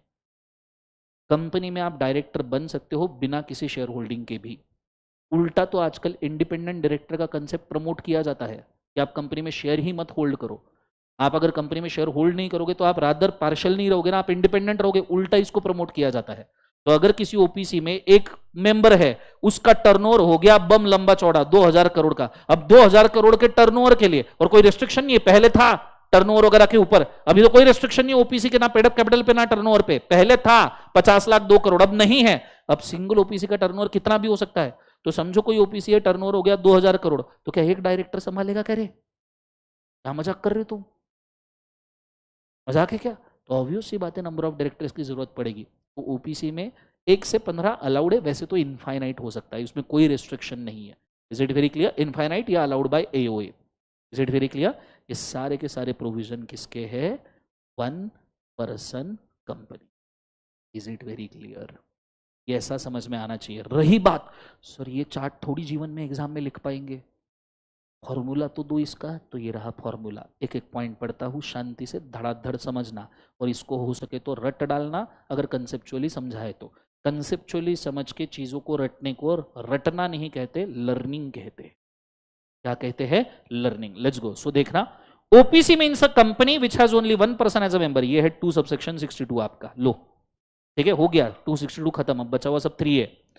OPC will have 1 member and 1 nominee who will become a member of the OPC in the case of death or incapacity of original member, supporting the going concern and perpetual succession. Nominee हमेशा OPC को जिंदा रखता है। इससे company का जो main character है perpetual succession, going concern, ये चलता। अजगर जागो, ग्राहक जागो। Next one, the name of the nominee shall be given in the memorandum of the OPC and written consent shall be obtained in form number कौन सा? INC 4. The following person shall be a member and or nominee of the OPC. Natural person होना चाहिए, individual who is not a minor, citizen of India, resident or otherwise. मैंने otherwise ही word use किया है। So 120 days या उससे ज्यादा होना चाहिए, और हालांकि ये कंडीशन रिकमेंडेड है, मैंडेटेड नहीं है। नीचे पढ़ते जाओ, ये बहुत इंपॉर्टेंट है, आपको अल्टीमेटली यही याद रखना है। The nominee of the OPC can withdraw his consent, withdraw कर सकता है कंसेंट कभी भी, पर नोटिस किस किसको देना पड़ेगा? Sole member as well as OPC. Star mark point exam में पूछा है। The above case sole member shall be a nominee, new person within कितना बोले एक बार उसे 15 days of withdrawal of the above nomination and shall give intimation to company along with written consent in INC. क्या बोले एक बार? 4। अगर आप रेजिग्न करते हो तो 15 दिन के अंदर नया नॉमिनी अपॉइंट करना चाहिए। नीचे, the sole member may change the name of the nominee due to a reason of death, incapacity etcetera and nominate a new person with written consent.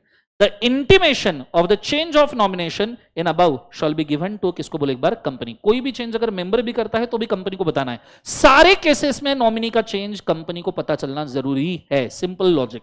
Is it very clear?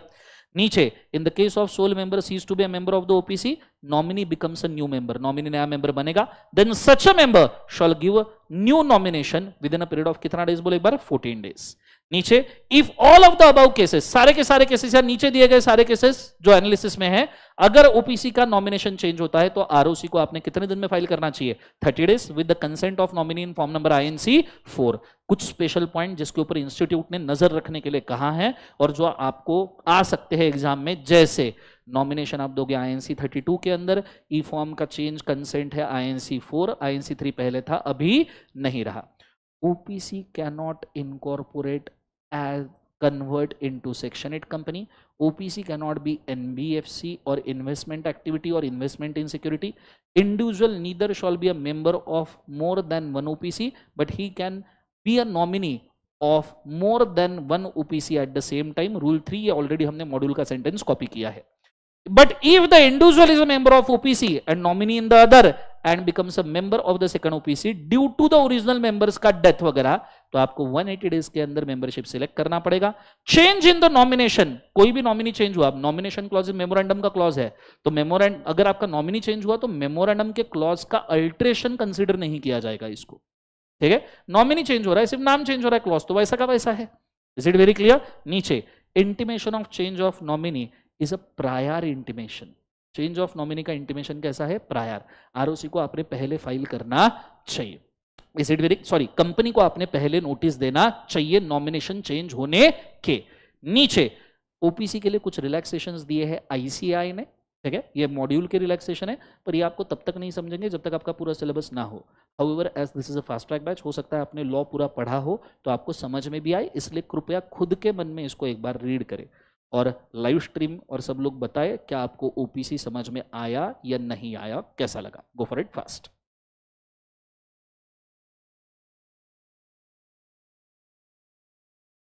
Previous year में 120 days नहीं है तो भी OPC में member हो सकते हैं। Already मैंने कंफर्म किया है, रेसिडेंट होने की जरूरत नहीं है, वो सिर्फ रिकमेंडेड कंडीशन है। सर हाँ ये आ गए ये, अरे भगवान ये बचाओ मेरे को जीवन में। पर व्हाट इफ मेंबर और नॉमिनी दोनों एक साथ मर गए, फिर दोनों ही क्यों, पूरे खानदान को मार देना लायक, ये कैसा सवाल है? ठीक है, पहले तो ऐसे हरकतें मेरे से पूछा मत करो, प्रैक्टिकली थोड़ा सा सोचो। और इन केस मर भी गए तो जो मेंबर मरा है उसका कोई विल रहेगा, विल के अंदर कोई लीगल हेयर रहेगा, किसी को तो कुछ ट्रांसफर होगा, वो बंदा मेंबर बन जाएगा, बात खत्म। सो अब ये मत पूछना वो भी मर गया तो, बहुत मारूंगा जिंदगी के अंदर। पढ़ो।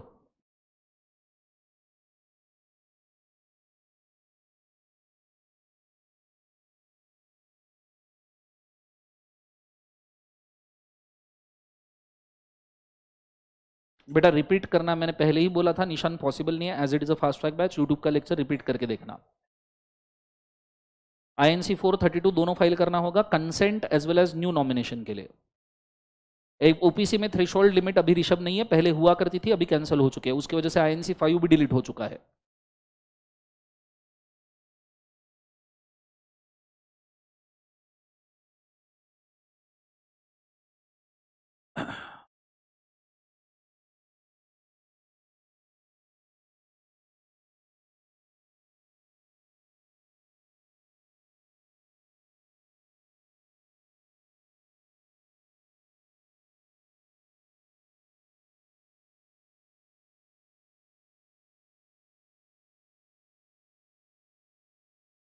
नहीं होगा, ओपीसी का गोइंग कंसर्न चलता रहेगा।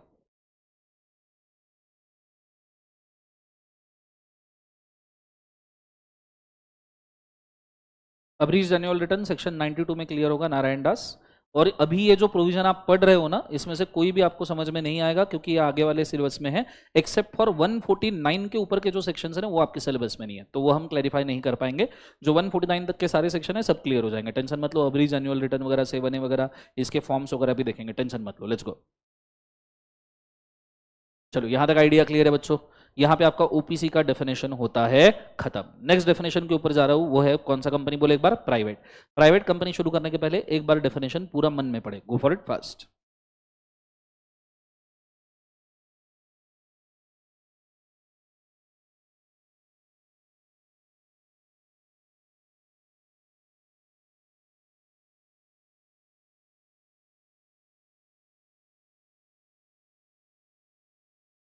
डेफिनेशन छोड़ के सब कुछ सेक्शन 3 है बेटा। अखिलेंद्र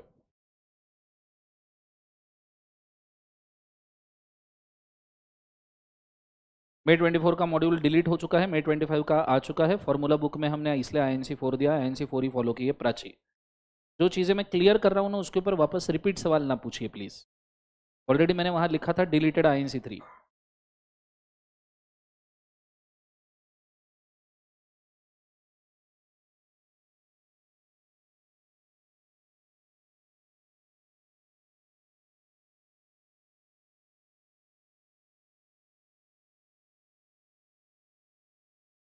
कोई ओपीसी मर्जर वगैरह नहीं होता, गर्वित बेटा थोड़े से सेंसेशनल सवाल पूछे जिसमें कोई सेंस हो जीवन में। ओबीसी कैसे मर्ज, पागल हो गए जीवन के अंदर। चलो आगे बढ़े, पढ़ लिया सबने? ओके, क्या डेफिनेशन है प्राइवेट कंपनी का, can you tell me? Which is not public से अलग बोलो। चलो put your hands up in there, मेरे साथ साथ एक्शन कर लो। रेडी सब लोग, रेडी सब जन। A company by its AOA, करो करो। A company by it's A, ये A है ना, ये O है, ये A है। So company by its AOA, AOA मतलब आर्टिकल ऑफ एसोसिएशन। सब ने करना है एक्शन। लाइव स्ट्रीम मेरे को सब लोग दिख रहे हैं, yellow T shirt pink top यहीं से दिख रहा है, टेलीपैथी। और जो बाद में रिकॉर्डेड दिख रहे हैं वो भी दिख रहे हैं, सबने एक्शन करना है वरना डेफिनेशन गया, भूल जाओ ऐसा कुछ है करके। Let's go. So company by its AOA, article of association के वजह से। Is it very clear? Restriction on transfer of shares, transfer of shares कर नहीं सकते, रेस्ट्रिक्टेड है। ठीक है, हम दो बोलो, हम दो हमारे 200, क्या बात करें समझ। तो वापस, company by its AOA, transfer of shares restricted, transfer of shares restricted, हम दो हमारे 200. Is it very clear? Joint holding, joint holding, शर्माओ मत, पी थोड़ी रहे हो जीवन में कि ऐसी एक्शन कर रहे हो. इधर कौन जॉइंट होल्डिंग करता है? ठीक है, joint holding will be calculated as 1. ठीक है, प्रेजेंट पास्ट दिखाओ मेरे को फ्यूचर किधर डेफिनेशन के अंदर फ्यूचर है. सो प्रेजेंट पास्ट एम्प्लॉइज, पसीना है पसीना, सो वापस से present past employees shall not be counted, shall not be counted. करो करो करो सब. Invitation to public is not allowed. एक बार एक्शन वापस से सारे. Company wise AOA, transfer of share restricted, हम दो हमारे 200. Joint holding will be calculated as 1. Present past employee shall not be counted. Invitation to public is not allowed. Is it very clear? Definition वापस से पढ़ लो, go for it fast.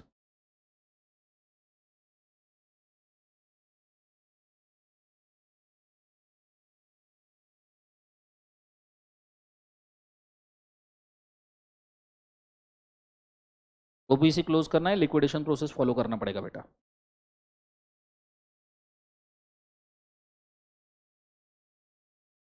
Somesh आगे जाके ये सवाल का आंसर दूंगा, वेट फॉर इट, आगे क्लियर होगा.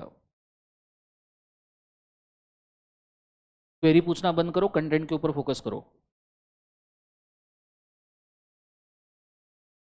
पढ़ लिया इस सब ने? बच्चों बोलो हाँ है ना? एवरीबडी यस और नो? अब शुरू करते हैं एनालिसिस. थप्पड़ फाड़ के एनालिसिस है.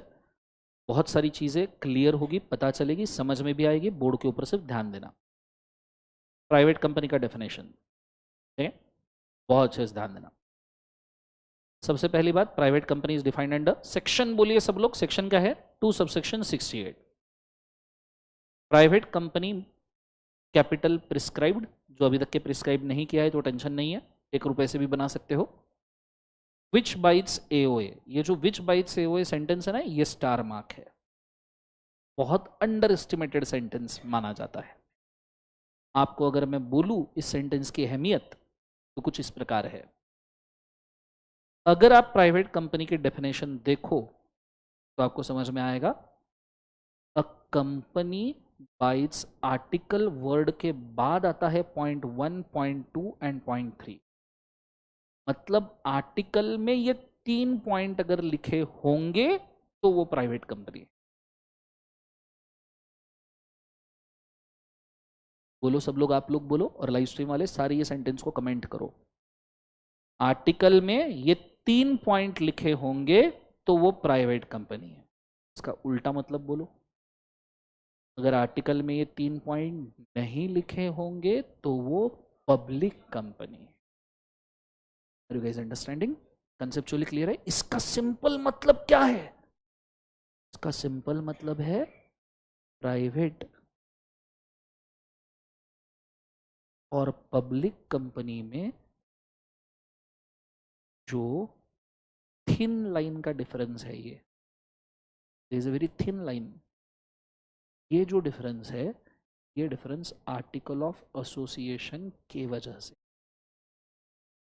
मतलब आपकी कंपनी अगर चाहे, आपका आर्टिकल कंपनी का चाहे तो आपकी कंपनी प्राइवेट भी बन सकती है, और आपका कंपनी का आर्टिकल चाहे तो आपकी कंपनी पब्लिक भी बन सकती है. आप आर्टिकल में 3 रेस्ट्रिक्शंस लगा दो तो ये प्राइवेट बन जाएगी, और आर्टिकल से 3 रेस्ट्रिक्शंस, ये 3 फ्रीडम दे दो, 3 रेस्ट्रिक्शन से क्या दे दो? फ्रीडम, तो कंपनी पब्लिक बन जाएगी. Is it very clear?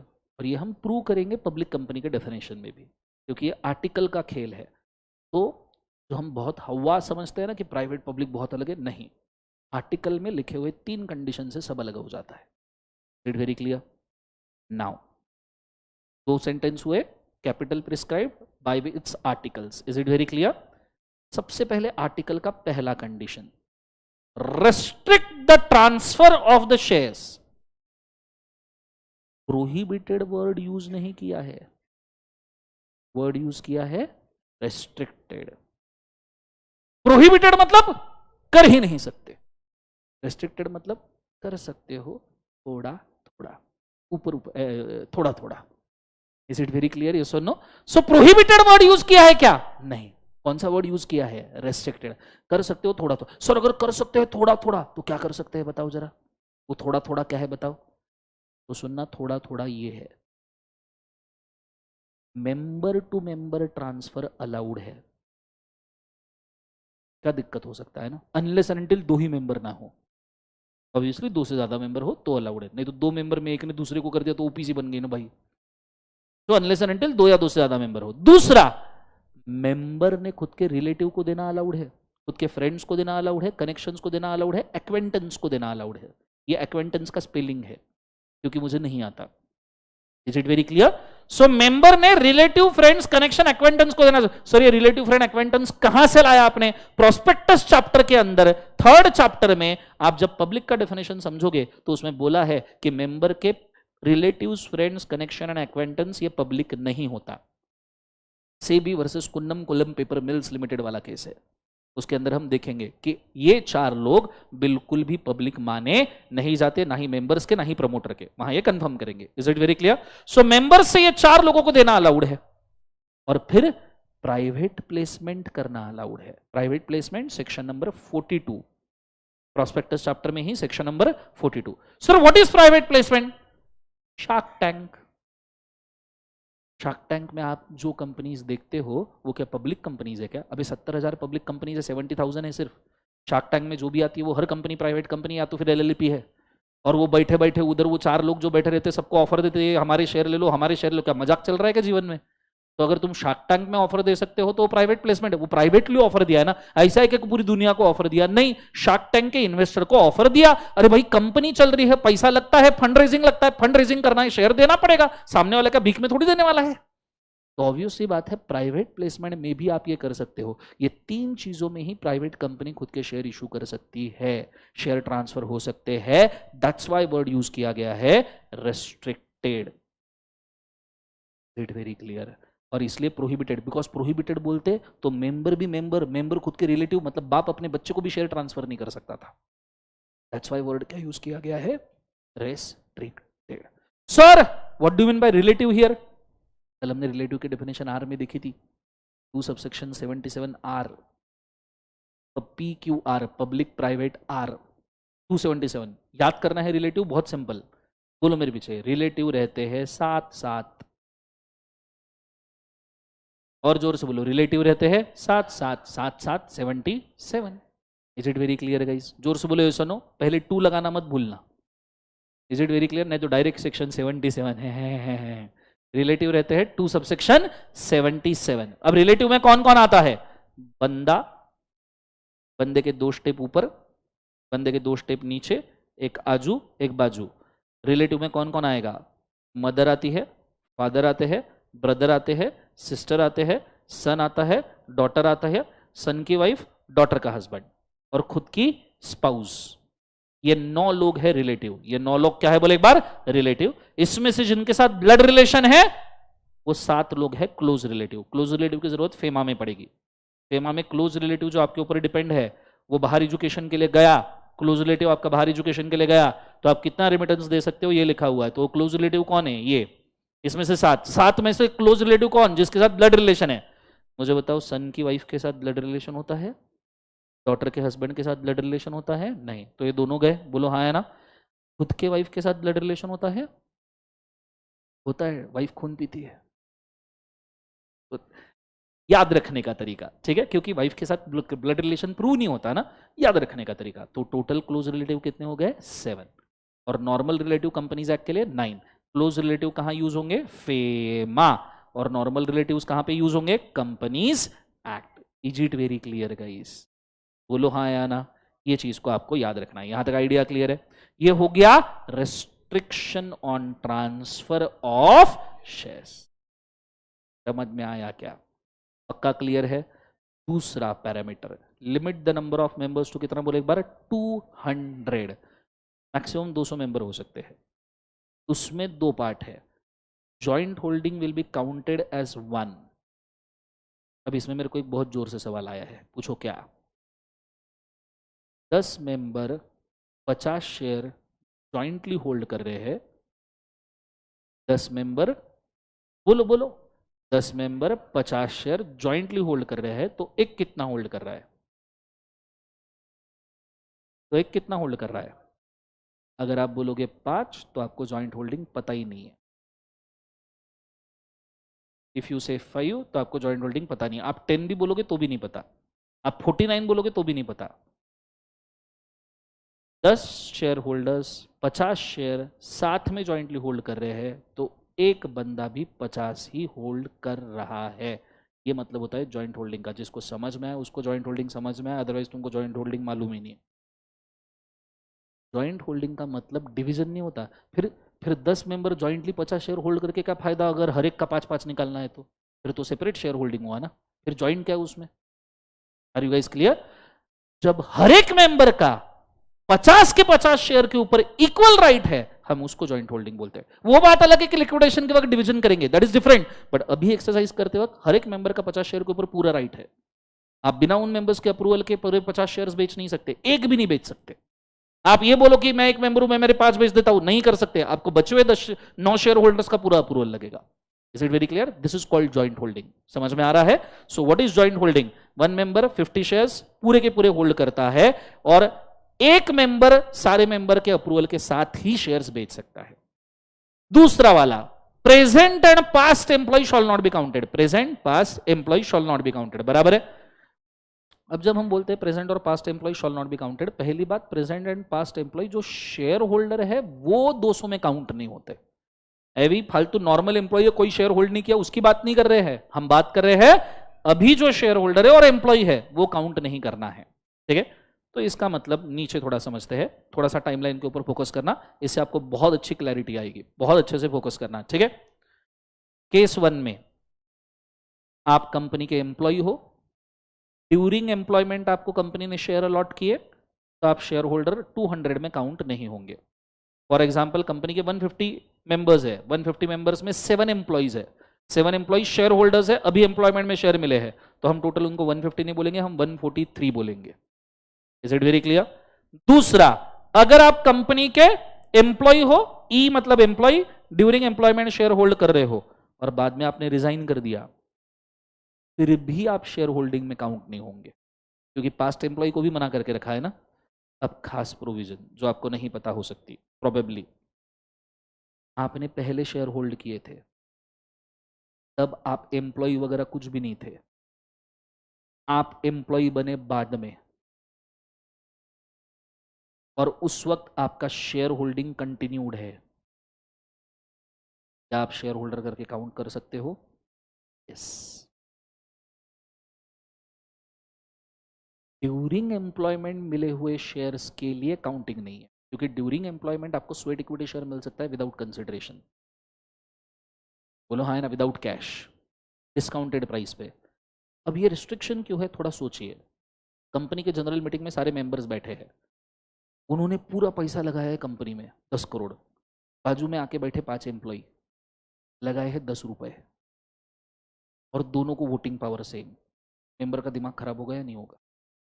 ठीक है, पूरे 10 करोड़ लगाए, 10 रुपए में यहाँ आके बैठ गए, और employee stock option sweat equity share में सस्ते रेट पे शेयर मिलते, चलो इतना नहीं 10 रुपए, भले 10,000 भी पे किए हैं 10 करोड़ के सामने तो भी, चलो 1 लाख भी किया तो भी गलती है ना भाई। इसीलिए एम्प्लॉइज ड्यूरिंग एम्प्लॉयमेंट शेयर मिले हैं तो रिस्ट्रिक्शन है। अब ये शेयर तुमने एम्प्लॉयमेंट के पहले खरीदे थे, तो बाद में तो तुम शेयर होल्डर बन ही सकते हो ना भाई साहब, उसमें क्या दिक्कत है? तुम पहले भी शेयर होल्डर थे एम्प्लॉयमेंट के बाद भी शेयर होल्डर ही बने रहोगे। और भी इसमें केसेस, पहले तुमने शेयर होल्ड किए, फिर तुम एम्प्लॉय बने, फिर तुमने रिजाइन किया, अरे पहला ही केस अलाउड था तो दूसरा तो अलाउड है ही ना भाई। बोलो हाँ या ना? अगर केस 3 अलाउड है तो 4 तो अलाउड ही है। नेक्स्ट वाला, आपने पहले शेयर होल्ड किए, बाद में आप क्या बने? एम्प्लॉय बने, और एम्प्लॉयमेंट के ड्यूरेशन में आपको और शेयर्स मिले। जो आप पहले शेयर होल्ड कर रहे थे उनको कहते हैं ए शेयर्स, और जो एम्प्लॉयमेंट में मिले चलो उनको कहते हैं बी शेयर्स। तो क्या आप मेंबर बन के, शेयर होल्डर बन के काउंट किए जाओगे? सिर्फ ए शेयर्स के लिए काउंट किए जाओगे, बी शेयर्स के लिए काउंट नहीं किए जाओगे। अरे पर ए हो या बी हो, काउंट तो एक ही होगा ना। एम्प्लॉय को थोड़ी आधा डिवाइड करेंगे, नहीं भाई इसको आधा, यहाँ ये कमर तक के काउंट करो, कमर के नीचे नहीं, ऐसे थोड़ी होगा। काउंट होगा तो पूरा एक ही होगा, तो अगर ए के लिए काउंट होगा तो बी के लिए भी काउंट। अब थेरोटिकली डिवीजन कर सकते हैं, is it very clear guys? जोर से बोले सुनो, ये हुए, that is maximum number of members to 200। यहां तक आइडिया क्लियर है? फिर लास्ट वाला, invitation to public is not allowed. अब ये थोड़ा खास है, थोड़ा सा कठिन है, इसलिए ध्यान देना। इनविटेशन का मतलब होता है प्रोस्पेक्टस। इनविटेशन का मतलब क्या होता है? प्रोस्पेक्टस। बहुत अच्छे से ध्यान देना। प्रोस्पेक्टस आप कौन कौन सी चीजों के लिए इशू कर सकते हो? You can issue prospectus for equity, you can issue prospectus for debenture, you can issue prospectus for deposit, you can issue prospectus for preference shares। ठीक है, सारे केसेस में आप प्रोस्पेक्टस इशू कर सकते हो। प्राइवेट कंपनी के लिए जो रेस्ट्रिक्शन है वो है इक्विटी के प्रोस्पेक्टस का। प्राइवेट कंपनी सिर्फ इक्विटी के लिए प्रोस्पेक्टस इशू नहीं कर सकती और प्रेफरेंस शेयर्स के लिए प्रोस्पेक्टस इशू नहीं कर सकती, पर प्राइवेट कंपनी डिबेंचर्स के लिए भी प्रोस्पेक्टस इशू कर सकती है, डिपॉजिट के लिए भी प्रोस्पेक्टस इशू कर सकती है, पर डिपॉजिट में प्रोस्पेक्टस जो इशू कर सकती है वो सिर्फ मेंबर्स को इशू कर सकती है, सिर्फ डिपॉजिट में। हाँ, इसके लिए ई फॉर्म भी मैं आपको बता के रखता हूँ, DPT1। मतलब आपको जीवन में कभी इसका संदेह नहीं होगा कि ऐसा है क्या। सेक्शन भी बोल के रखता हूँ, सेक्शन नंबर 73 में DPT1 वाला अगर आप प्रोस्पेक्टस देते हो, डिपॉजिट चैप्टर है, सो DPT1 is a E form. DPT1 में अगर आप मेंबर्स में सर्कुलेशन देते हो प्रोस्पेक्टस का, तो मेंबर से आप डिपॉजिट ले सकते हो। So invitation to public is allowed in case of deposit by private company to members, पर invitation to members allowed है डिपॉजिट के लिए, ठीक है, पब्लिक को नहीं। हालांकि डिबेंचर्स के लिए तो पब्लिकली प्रोस्पेक्टस देना अलाउड है, पब्लिकली। मतलब ये इतना बेकार है, अब तुमको सुन के यकीन नहीं आएगा, पर जब मैं लिस्टेड कंपनी की डेफिनेशन सिखाऊंगा तब तुमको ये क्लियर हो जाएगा कि जो मैं बोल रहा हूँ वो सही है। प्राइवेट कंपनी डिबेंचर्स के लिए लिस्टेड भी हो सकती है अगर डिबेंचर्स नॉन कन्वर्टेबल है तो। Private company can be listed company for the purpose of non convertible debentures. Absorb नहीं होगा। 2 सबसेक्शन 52 लिस्टेड कंपनी के डेफिनेशन में ये चीज क्लियर होगी, वहां बकायदा लिखा है। यहां तक आइडिया क्लियर है? तो ऐसे सिचुएशन में अगर लिस्टेड हो सकती है तो लिस्टेड करने के लिए प्रोस्पेक्टस तो जरूरी है ही ना, उसके सिवा तो नहीं हो सकता। ये है invitation to public is not allowed, पर invitation to public is not allowed for equity shares, invitation to public is not allowed for preference shares, invitation to public is not allowed for deposits also, पर member के लिए invitation allowed है, पर invitation to public in case of debenture is allowed and a private company can get listed. Is it very clear? यहां आपका private company का definition है, समझ में आया? डेफिनेशन चाहिए तो वापस पढ़ो, नीचे का एनालिसिस भी मन के मन में पढ़ो, क्योंकि एनालिसिस में सारी चीज़ें डिस्कस की है और बहुत सारे पॉइंट भी नए समझ में आ सकते हैं। गो for it fast. Live stream में समझ में आया क्या? ज़रूर बोलिएगा।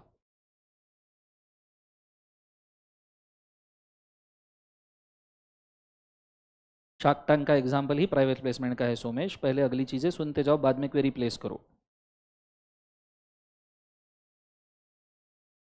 प्राइवेट कंपनी पब्लिक को सिर्फ डिबेंचर के लिए प्रोस्पेक्टस इशू कर सकती है जैनब, डिपॉजिट के लिए सिर्फ मेंबर को प्रोस्पेक्टस इशू कर सकती है सेक्शन 73 में।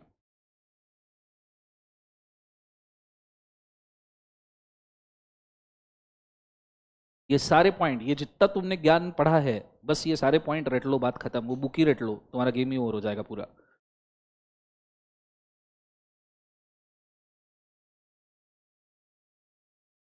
कोरम वोरम के चक्कर में पढ़ो मत, जो मैं पढ़ा रहा हूँ उसके ऊपर स्टिक करो। नारायण दास बेटा, आप आगे इसके बाद में अगर अनरिलेटेड क्वेरी फिलहाल पूछोगे उसको मैं सॉल्व नहीं कर पाऊंगा। कोरम के वक्त ये क्वेरी लिख के रखो, कोरम के वक्त पूछो। बाकी बच्चे ऐसे क्वेरी से डिस्टर्ब होते हैं।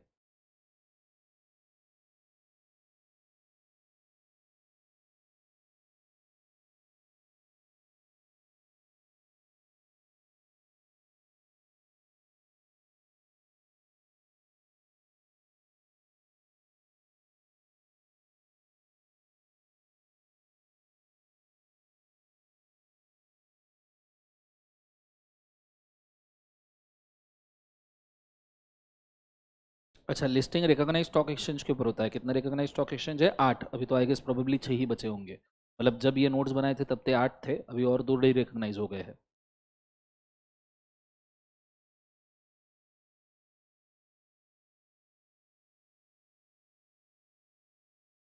प्रोहिबिशन वर्ड मैंने एवे यूज किया है, ऊपर मैंने ओरिजिनल डेफिनेशन में रिस्ट्रिक्शन वर्ड यूज किया है विरल। प्रोहिबिशन वो इसलिए लिखा है restrict to transfer the share and not prohibited, वैसे यहाँ पे भी मेंशन किया है, यहाँ पे भी रिस्ट्रिक्टेड वर्ड है। आगे अब कई बार बोलने के चक्कर में थोड़ा सा एनफोर्समेंट करने के लिए प्रोहिबिटेड हम नॉर्मली लिखते हैं, पर ओरिजिनल डेफिनेशन के वर्डिंग्स ही लिया कीजिए।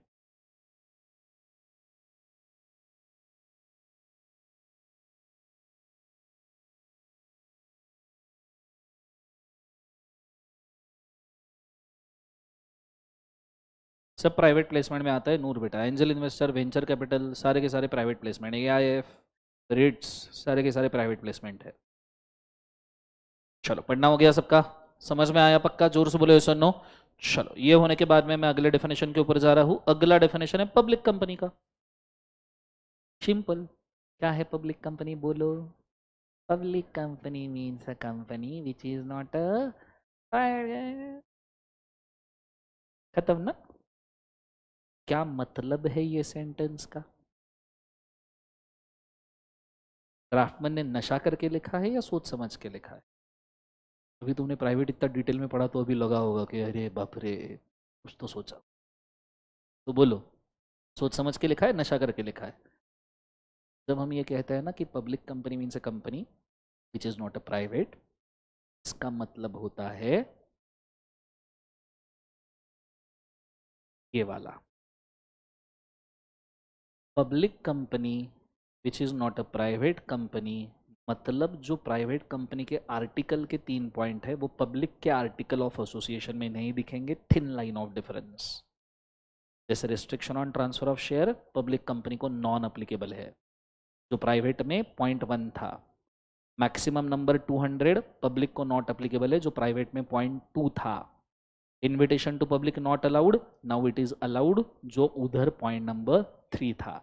हाँ, हालांकि जॉइंट होल्डिंग यहाँ पे भी 1 ही काउंट होता है, पर यहाँ एक और है, employees can be counted in the membership who are shareholders. क्योंकि एम्प्लॉयमेंट पे मेंबर्स के ऊपर रिस्ट्रिक्शन है ही नहीं ना 200 का, तो किसको कितना भी काउंट करो क्या फर्क पड़तो? Is it very clear, yes और नो? हाँ, अब इसमें बच्चों को एक सवाल आ सकता है, सार क्या प्राइवेट कंपनी के एम्प्लॉय जो मेंबर में काउंट नहीं होते वो जनरल मीटिंग में वोट कर सकते हैं क्या, जो उन्होंने शेयर होल्ड किए हैं? आंसर है yes, as a shareholder you can vote, पर आपको नंबर में काउंट नहीं किया जाएगा। It very clear? 200 के नंबर में, पर आपको कोरम में, जनरल मीटिंग में, सब चीजों में काउंट करेंगे। ठीक है, नीचे अगला, कैपिटल पब्लिक कंपनी का इसमें भी प्रिस्क्राइब, जो अभी तक नहीं है, और मिनिमम नंबर ऑफ मेंबर्स कितने होने चाहिए? 7। Is it very clear? और दूसरी बात, एक नीचे सेंटेंस आया भयंकर वाला, वो सेंटेंस का मतलब है कि अगर होल्डिंग कंपनी पब्लिक है और उसका सब्सिडरी कंपनी प्राइवेट है, तो ये सब्सिडरी जो प्राइवेट कंपनी है इसको हम क्या बोलेंगे? Deemed public company. क्या बोलेंगे? डीम्ड पब्लिक कंपनी, क्योंकि पब्लिक का पैसा उतर के आया है ना, और पब्लिक का पैसा पब्लिक में आया, पब्लिक कंपनी से उतर के प्राइवेट में आया, तो अल्टीमेटली पब्लिक का पैसा प्राइवेट में आया। If A is equal to B, B is equal to C, then A is equal to, समझ में आया? तो that's why it is a deem public company. Concept समझ में आया पक्का? अब ये डीम पब्लिक कंपनी क्यों बताना जरूरी है ऐसे कंपनी को? क्योंकि याद रखना, 470 सेक्शन में से 90% सेक्शन लगते हैं पब्लिक को, पब्लिक कंपनी को, and 20 to 30% section private company को, 10% स्मॉल। चलो ये 20 to 30 मैंने बहुत ज्यादा कम लिख दिया, लेट्स से 60% प्रोविजन लगते हैं प्राइवेट कंपनी को। ठीक है, अब अगर मैं ये सब्सिडरी कंपनी को डीम पब्लिक नहीं बोलूं तो ये सिर्फ 60% जो सेक्शन है एप्लीकेबल होंगे, ऊपर के जो 30% पब्लिक को लगने चाहिए वो नहीं होंगे। तो एक्चुअली इस सब्सिडरी प्राइवेट कंपनी को पब्लिक के सेक्शन भी अप्लाई होने चाहिए, इसलिए इसको डीम पब्लिक बोला जाता है। Is it very clear? So अगर कोई प्राइवेट कंपनी डीम पब्लिक है तो उसको पब्लिक कंपनी का सेक्शन अप्लीकेबल होगा। कंसेप्ट समझ में आया पक्का? जैसे पब्लिक कंपनी का कोरम होता है 1000 तक के 5 मेंबर्स, 1000 से ऊपर 5000 तक के 15 मेंबर्स, ये कोरम होता है। ये सेम प्रोविजन इस सब्सिडरी प्राइवेट कंपनी को भी लगेगी। हालांकि प्राइवेट प्योर कंपनी है तो उसका कोरम सिर्फ 2 मेंबर्स होता है। Is it very clear? ये चीज को याद रखना। सबसे आखिरी ये चीज हो गया, यहां पे आपके पब्लिक कंपनी का डेफिनेशन भी होता है। खत्म। मैं चाहूंगा एक बार डेफिनेशन वापस से पढ़ ले,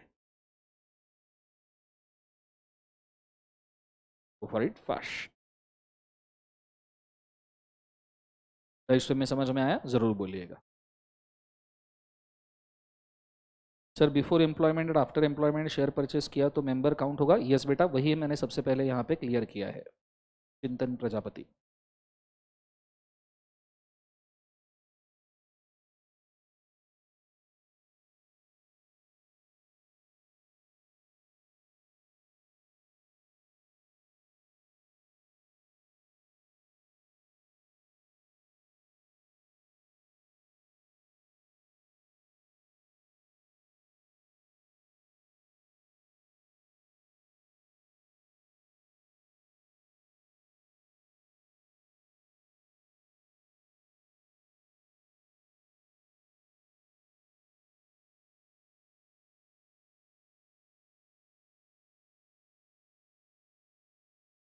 everybody reading done? Live stream में भी कृपया बोल दीजिए रीडिंग डन करके, तो मैं आगे बढ़ जाऊँ प्लीज। समझ में आया क्या और रीडिंग हो गया क्या, बता दीजिएगा प्लीज।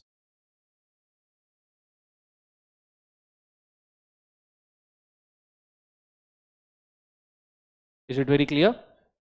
चलो आगे बढ़ते हैं, फोकस करना अच्छे से।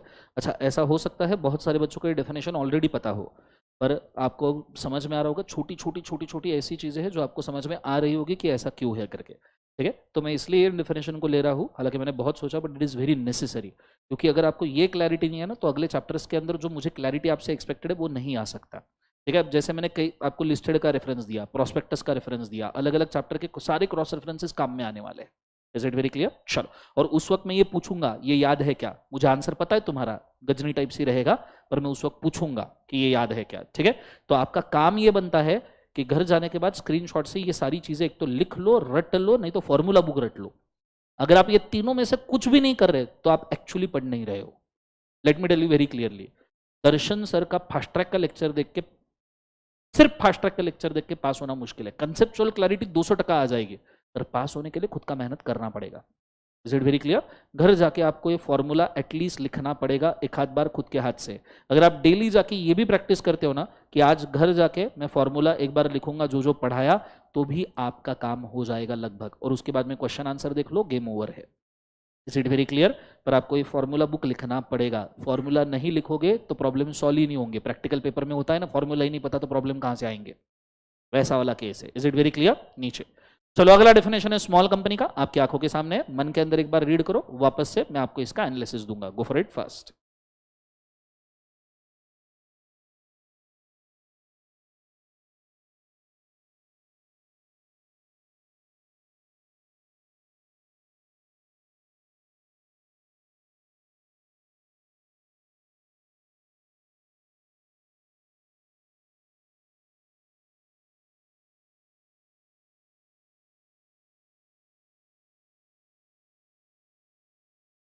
सिर्फ डेफिनेशन पढ़ना है, एनालिसिस नीचे का पढ़ने की जरूरत नहीं है फिलहाल।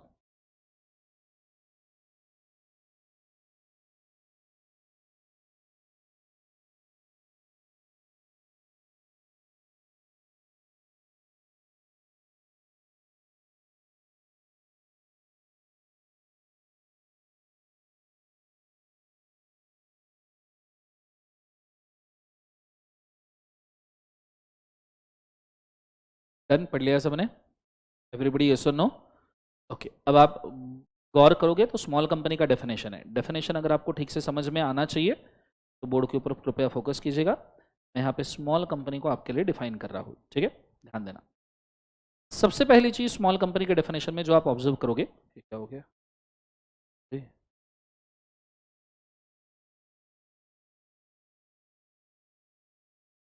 ओके, सबसे पहली चीज स्मॉल कंपनी के डेफिनेशन में आप ऑब्जर्व करोगे तो पहला ही लाइन लिखा गया है, विच is not a public company. ये पब्लिक कंपनी नहीं हो सकती, मतलब पब्लिक कंपनी कभी भी स्मॉल कंपनी के दायरे में आ नहीं सकती। दूसरा, ठीक है, फोकस करना अच्छे से, मतलब हमेशा स्मॉल कंपनी है प्राइवेट कंपनी ही रहेगी, और प्राइवेट रहेगी तो प्राइवेट में एक तो ओपीसी कंपनी रहेगी, नहीं तो नॉर्मल प्राइवेट कंपनी रहेगी। हाँ, पर अगर प्राइवेट कंपनी में अगर कोई होल्डिंग सब्सिडरी है तो स्मॉल नहीं हो सकती, कोई सेक्शन 8 कंपनी है तो स्मॉल नहीं हो सकती, और कोई स्टैट्यूटरी कंपनी है, स्टैट्यूटरी कंपनी मतलब स्पेसिफिक लॉ में बनी हुई, कल जैसे एलआईसी एसबीआई का नाम लिया, तो वो भी स्मॉल हो नहीं सकती। मतलब सिंपल, एक तो ओपीसी नहीं तो नॉर्मल प्राइवेट कंपनी ही स्मॉल कंपनी हो सकती है। Is it very clear guys?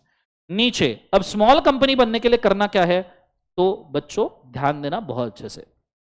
आपको दो कंडीशन कंप्लाई करने हैं, एक है पेड अप कैपिटल, दूसरा है टर्नओवर। आधे बच्चों को ये समझ में ही नहीं आता, इसलिए जिनको समझ में नहीं आता वो बहुत अच्छे से ध्यान दे। पेड अप कैपिटल बोला है 50 लाख से लेके 10 करोड़। अब बच्चे ये सोचते हैं इसका मतलब 50 लाख से ऊपर एंड 10 करोड़ के नीचे जिनका कैपिटल है वो स्मॉल है। तो अगर 50 लाख के ऊपर 10 करोड़ के नीचे अगर स्मॉल है तो 50 लाख के नीचे क्या है? टाइनी है। वो भी और कैटेगरी बनना चाहिए ना। तो प्लीज डू अंडरस्टैंड 50 लाख से 10 करोड़ ये रेंज है। ये खेलने का एरिया दिया है पार्लियामेंट ने डिपार्टमेंट को। मिनिस्ट्री ऑफ कॉर्पोरेट अफेयर्स को बोला ये ले भाई ये रेंज ले ले और इसमें खेलते रहे। ठीक है, इस रेंज में से 50 लाख से 10 करोड़ में से, मैं पेड अप कैपिटल का बोल रहा हूं, टर्नओवर का अपने आप समझ जाओगे आप, टेंशन ना लो। ये रेंज में से ministry of corporate affairs specific year के लिए स्पेसिफिक लिमिट सिलेक्ट कर सकती है, पर रेंज के अंदर, रेंज के बाहर नहीं। जैसे फॉर द फाइनेंशियल ईयर 25-26 ये है आपका मनी लाइन, इधर है 50 लाख, इधर है 10 करोड़। 25-26 के लिए एमसीए ने सिलेक्ट किया है 1 करोड़ का लिमिट। इतना लिमिट सिलेक्ट किया है 1 करोड़। तो इसका मतलब है फॉर फाइनेंशियल ईयर 25-26 0 से लेके 1 करोड़ तक की सारी कंपनी क्या हो जाएगी? स्मॉल। एंड अबव 1 करोड़ वाली सारी कंपनी क्या हो जाएगी? बिग। फॉर 25-26 क्लियर है कंसेप्ट सबको? अब ये रेंज एमसीए चेंज कर सकता है, बिल्कुल। समझो 26-27 में एमसीए ने लिमिट चेंज कर दिया। एमसीए बोलता है कि भाई 26-27 के लिए 5 करोड़ की लिमिट, 50 लाख से 10 करोड़ है ना, 50 लाख से 10 करोड़ तो 5 करोड़ कर सकते हैं ना। इसका मतलब 26-27 के लिए 0 से लेके 5 करोड़ तक की सारी कंपनी क्या हो गई? स्मॉल।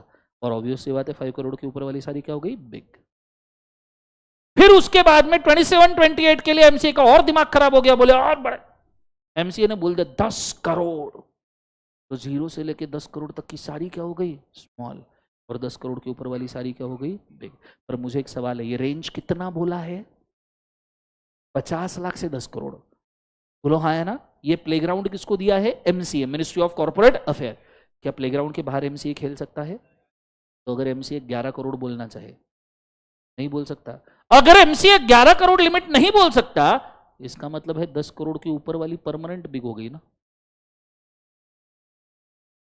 क्या एमसीए 50 लाख के नीचे लिमिट ले सकता है?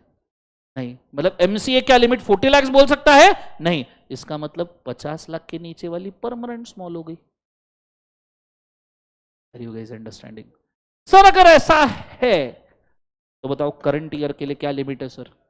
4 करोड़। करंट ईयर के लिए स्मॉल कंपनी का लिमिट है 4 करोड़। इसका मतलब तुम्हारे एग्जाम में जिस भी कंपनी का पेड अप कैपिटल 4 करोड़ तक होगा वो स्मॉल है। Is it very clear? Provided turnover भी कंप्लाई करे। ठीक है, अब इस नजरिए से टर्नओवर का डायग्राम खुद डिसाइड कर लो क्या करना है, समझ में आना चाहिए। सिर्फ डिजिट्स चेंज है, बाकी कंसेप्ट तो सेम है। लाइव स्ट्रीम में स्मॉल समझ में आ रहा है क्या बताइएगा?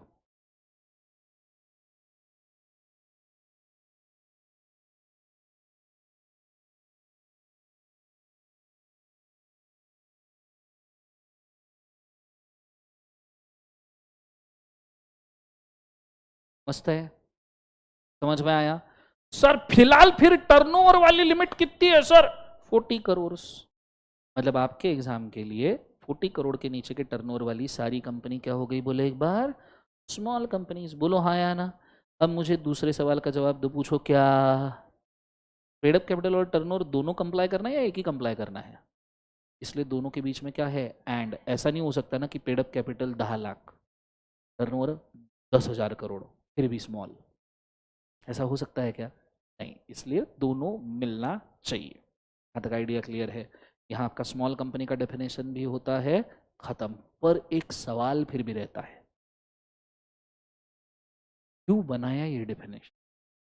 भाई क्या पब्लिक प्राइवेट ओपीसी हमको इनफ तकलीफ नहीं दे रहे थे? क्या इससे इनफ टॉर्चर नहीं था हमारे जीवन में? था। तो स्मॉल कंपनी बनाया काय को? बच्चा पूरा स्मॉल कंपनी रट लेता है क्योंकि टफ है ना, तो ऐसा जोश आता है कि रट लेते साथ। क्यों रटा भाई तूने? भाई क्या खास बात है स्मॉल कंपनी? बोलो, क्यों स्मॉल कंपनी डिफाइंड है और क्यों ये ऐसा रेंज वेंज है? सीधा बोल देते 5 करोड़ के नीचे की स्मॉल, 5 करोड़ के ऊपर की बिग, खत्म। रेंज दिया है, अलग लेवल पे टॉर्चर चल रहा है। क्यों बनाया स्मॉल कंपनी? वो सर वो आईसीआई ने मॉड्यूल में दिया ना है। बोलो क्यों बनाया? टॅक्सेशन आणि लॉचा काय संबंध कंपनीज ऍक्टचा? टॅक्सेशन में बनाना है तो एसएमई एसएमसी है टैक्सेशन में defined, small medium scale enterprise उधर डिफाइंड है, उधर लगाए, इधर नहीं। कंपनी लॉ, डायरेक्ट टैक्स, दर्शन खरे, विजय सारडा। प्रमोशन भी जरूरी है ना? बोलो क्यों जरूरी है ये? सिंपल सी बात है, थोड़ा गौर से सोच। स्मॉल कंपनी की अगर मैंने लिमिट 4 करोड़ चले, 4 करोड़ 40 करोड़ अभी लिमिट है, बराबर है। अगर मैंने लिमिट बढ़ा दी तो नंबर ऑफ कंपनीज, अच्छा स्मॉल कंपनी को क्या पब्लिक कंपनी जितने प्रोविजन लगेंगे क्या? उल्टा स्मॉल कंपनी को एग्जाम्पशंस मिलेंगे, बहुत सारी जगह पे लिखे हैं कि भाई साहब स्मॉल कंपनी ने फाइनेंशियल स्टेटमेंट फाइल करते हो, कैश फ्लो स्टेटमेंट देने की जरूरत नहीं क्योंकि उनको अप्लीकेबल ही नहीं है। स्मॉल कंपनी एनुअल रिटर्न की जगह पे अब्रीज एनुअल रिटर्न फाइल कर सकता है, एग्जाम्पशन है भाई। बोलो हाँ या ना? तो अगर तुमने स्मॉल कंपनी की लिमिट समझो बढ़ा दी, 4 करोड़ 40 करोड़ से 8 करोड़ 80 करोड़ कर दी विद इन लिमिट्स है, तो मुझे बताओ ज्यादा नंबर ऑफ कंपनीज एग्जाम्प्ट होंगे या कम नंबर ऑफ कंपनीज एग्जाम्प्ट होंगे? अगर तुमने पेडअप कैपिटल और टर्नओवर की लिमिट बढ़ा दी, ज्यादा एग्जाम्प्ट होंगे या कम एग्जाम्प्ट होंगे?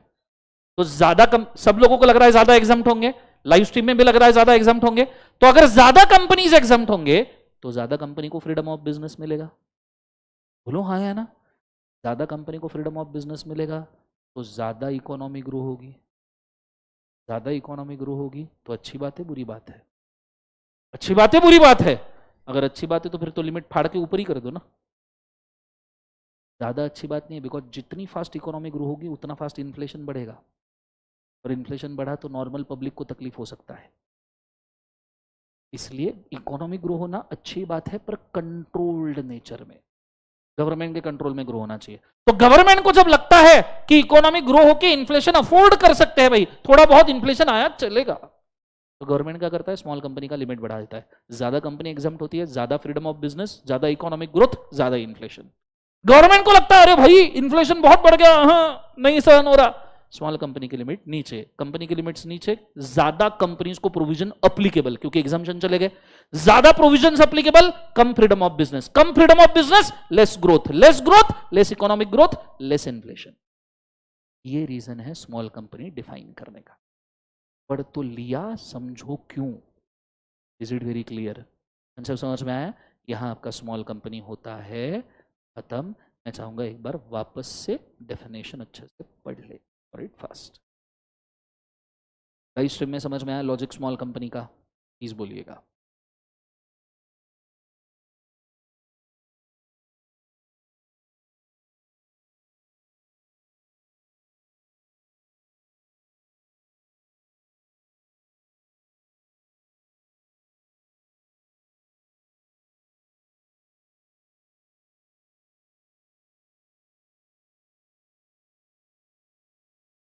थैंक्स बेटा। डी।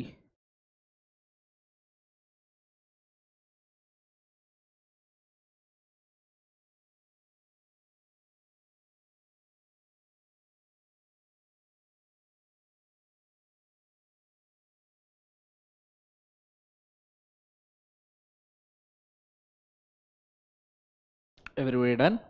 यहाँ आपका एक और डेफिनेशन कंप्लीट होता है किसका? बोले एक बार, स्मॉल कंपनी। यहाँ तक आइडिया क्लियर है पक्का? अब इसके साथ में नेक्स्ट डेफिनेशन हम ले सकते हैं holding subsidiary associate, but it will run over the pages. अच्छा खासा समय लग जाएगा हमको इसको लेने के लिए क्योंकि इसके साथ गवर्नमेंट कंपनी भी करना है। सो आई विल रादर एक छोटा सा डेफिनेशन में यहाँ पे कवर करना चाहूंगा, जैसे डोरमेंट कंपनी। सेक्शन नंबर कौन सा बोले एक बार? जो से 455। इसको थोड़ा पहले समझते हैं, ठीक है? बाद में जाएंगे नॉर्मल सब्सिडी वगैरह पे। अब डोरमेंट कंपनी का मतलब क्या होता है पहले गौर से समझो। लेट्स इमेजिन तुमने कोई फार्मास्यूटिकल कंपनी खोला, फाइजर, डॉक्टर रेड्डी, ये सुने हैं ये थायरोकेयर, सिप्ला, ये सब फार्मास्यूटिकल कंपनी, मेडिसिन बनाने वाले। तो तुमने कोई फार्मास्यूटिकल कंपनी खोला, क्या फार्मास्यूटिकल कंपनी जिस दिन बनती है उसी दिन से मेडिसिन बेचना शुरू करती है? सबसे पहले फार्मास्यूटिकल कंपनी को बेचने के लिए कुछ चाहिए तो सही। फार्मास्यूटिकल कंपनी को बेचने के लिए चाहिए मेडिसिन। मेडिसिन बनता है केमिकल कंपोजिशन से। केमिकल कंपोजिशन के लिए पहले लगता है फॉर्मूला। फॉर्मूला डिराइव होता है ट्रायल एरर से। ट्रायल एरर के लिए लगता है रिसर्च एंड डेवलपमेंट। तो आपको एक मेडिसिन बनाने के लिए फॉर्मूला चाहिए, पेटेंट चाहिए, कॉपीराइट चाहिए, और उसके लिए रिसर्च एंड डेवलपमेंट चाहिए। क्या आज मैं कंपनी बनाऊं तो कल तक रिसर्च डेवलपमेंट खत्म हो जाएगा? हो जाएगा? तो मुझे रिसर्च एंड डेवलपमेंट में 1 साल 2 साल लग सकते हैं। एक अच्छा फॉर्मूला डिराइव करना है तो जरूरी है ना भाई?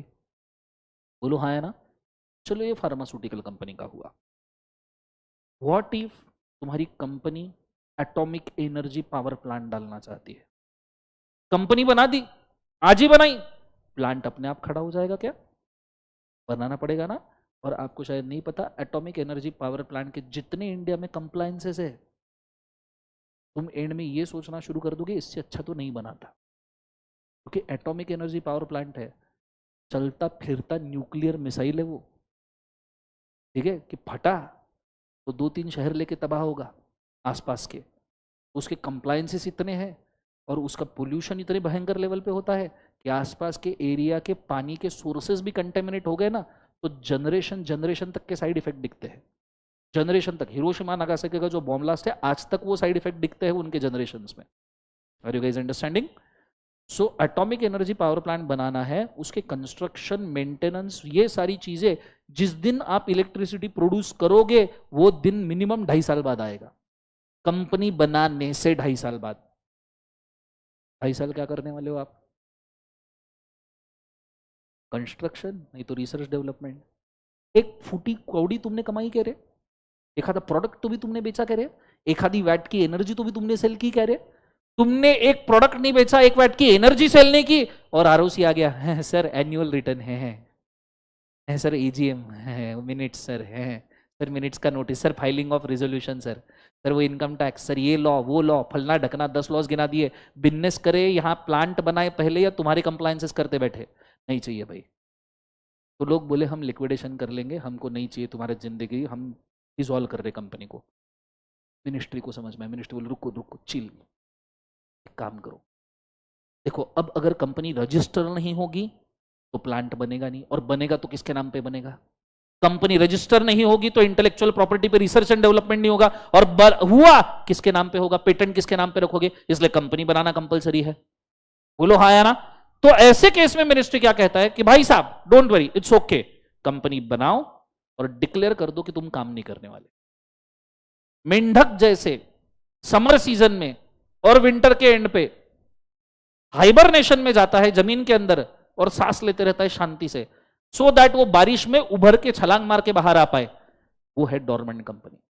अ कंपनी इन हाइबरनेशन, मतलब बन गई पर सही सीजन का वेट कर रही है, रिसर्च एंड डेवलपमेंट कर रही है, सांस को खुद के चुन चुन के ले रही है, रिसोर्सेज को चुन चुन के यूज कर रही है। और जब ये कंपनी बनती है वो पहले ही फाइलिंग कर देती है कि हम कुछ नहीं करने वाले, एक फूटी कौड़ी नहीं कमाने वाले, हमें जो तुम दूसरे कंपनीज को कंप्लायंस लगा रहे हो ना, प्राइवेट पब्लिक, वो कृपया हमें ना लगाए, हमको हमारा रिसर्च डेवलपमेंट बिल्डिंग बांधने दे प्लीज। और गवर्नमेंट बोलता है ओके तथास्तु, हम तुमको 5 साल तक नहीं छेड़ेंगे। 5 साल बोलता है गवर्नमेंट, 5 साल हम तुमको नहीं छेड़ेंगे, करो। हाँ अब तुम बोलोगे नहीं हमारा 10 साल, ऐसा कौन सा रिसर्च है जो 10 साल कर रहे हो? उससे अच्छा तो ना ही बनाते तुम, बेटर रहता। पैसे पे पैसा खर्चा कर रहे हो जबरदस्ती, हमारा टाइम बर्बाद कर रहे हो। तो गवर्नमेंट बोलता है मैक्सिमम 5 साल। 5 साल में तुम्हारा काम नहीं हुआ, हम ही खुद आएंगे लिक्विडेट करने के लिए। Is it very clear? So you can apply for dormancy. एक तो तुम, अच्छा डॉर्मेंसी क्रिएट करने के 2 तरीके, एक तो खुद अप्लाई कर लो, नहीं तो अगर तुमने 2 साल तक annual accounts, annual return file नहीं किया तो हम ही तुमको डॉर्मेंट डिक्लेयर कर देंगे। Is it very clear? अब इस डॉर्मेंसी में तुम एक्टिव ट्रांजैक्शंस नहीं कर सकते, एक्टिव कंपनी के ट्रांजैक्शन नहीं कर सकते। एक्टिव कंपनी के ट्रांजैक्शन मतलब फॉर्मेलिटी के ट्रांजैक्शन छोड़ के जो भी ट्रांजैक्शन है वो एक्टिव ट्रांजैक्शन है। सर व्हाट इज फॉर्मेलिटी के ट्रांजैक्शन?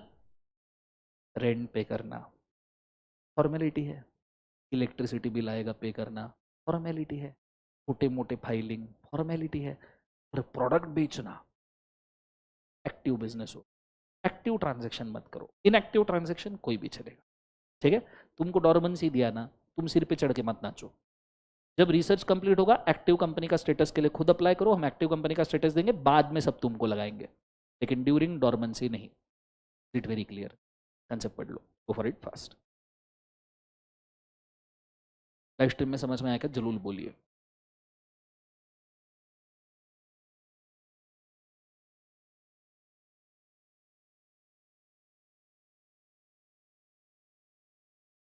रादर मैं पढ़ता हूँ, रुक जाओ, समझने में थोड़ा सा इधर उधर हो सकता है, so better let's go. Where a company is formed and registered under the act for the future project or hold assets or intellectual property and has no significant accounting transaction. Significant accounting transaction मतलब active transaction कोई नहीं है. Such a company or an inactive company may make an application to the ROC in a manner as may be prescribed for obtaining the status of कौन सा company? Dormant company. समझ में आ रहा है? नीचे the registrar on consideration of the application shall allow the status of the dormant company to the applicant and issue a certificate in such a form as may be prescribed.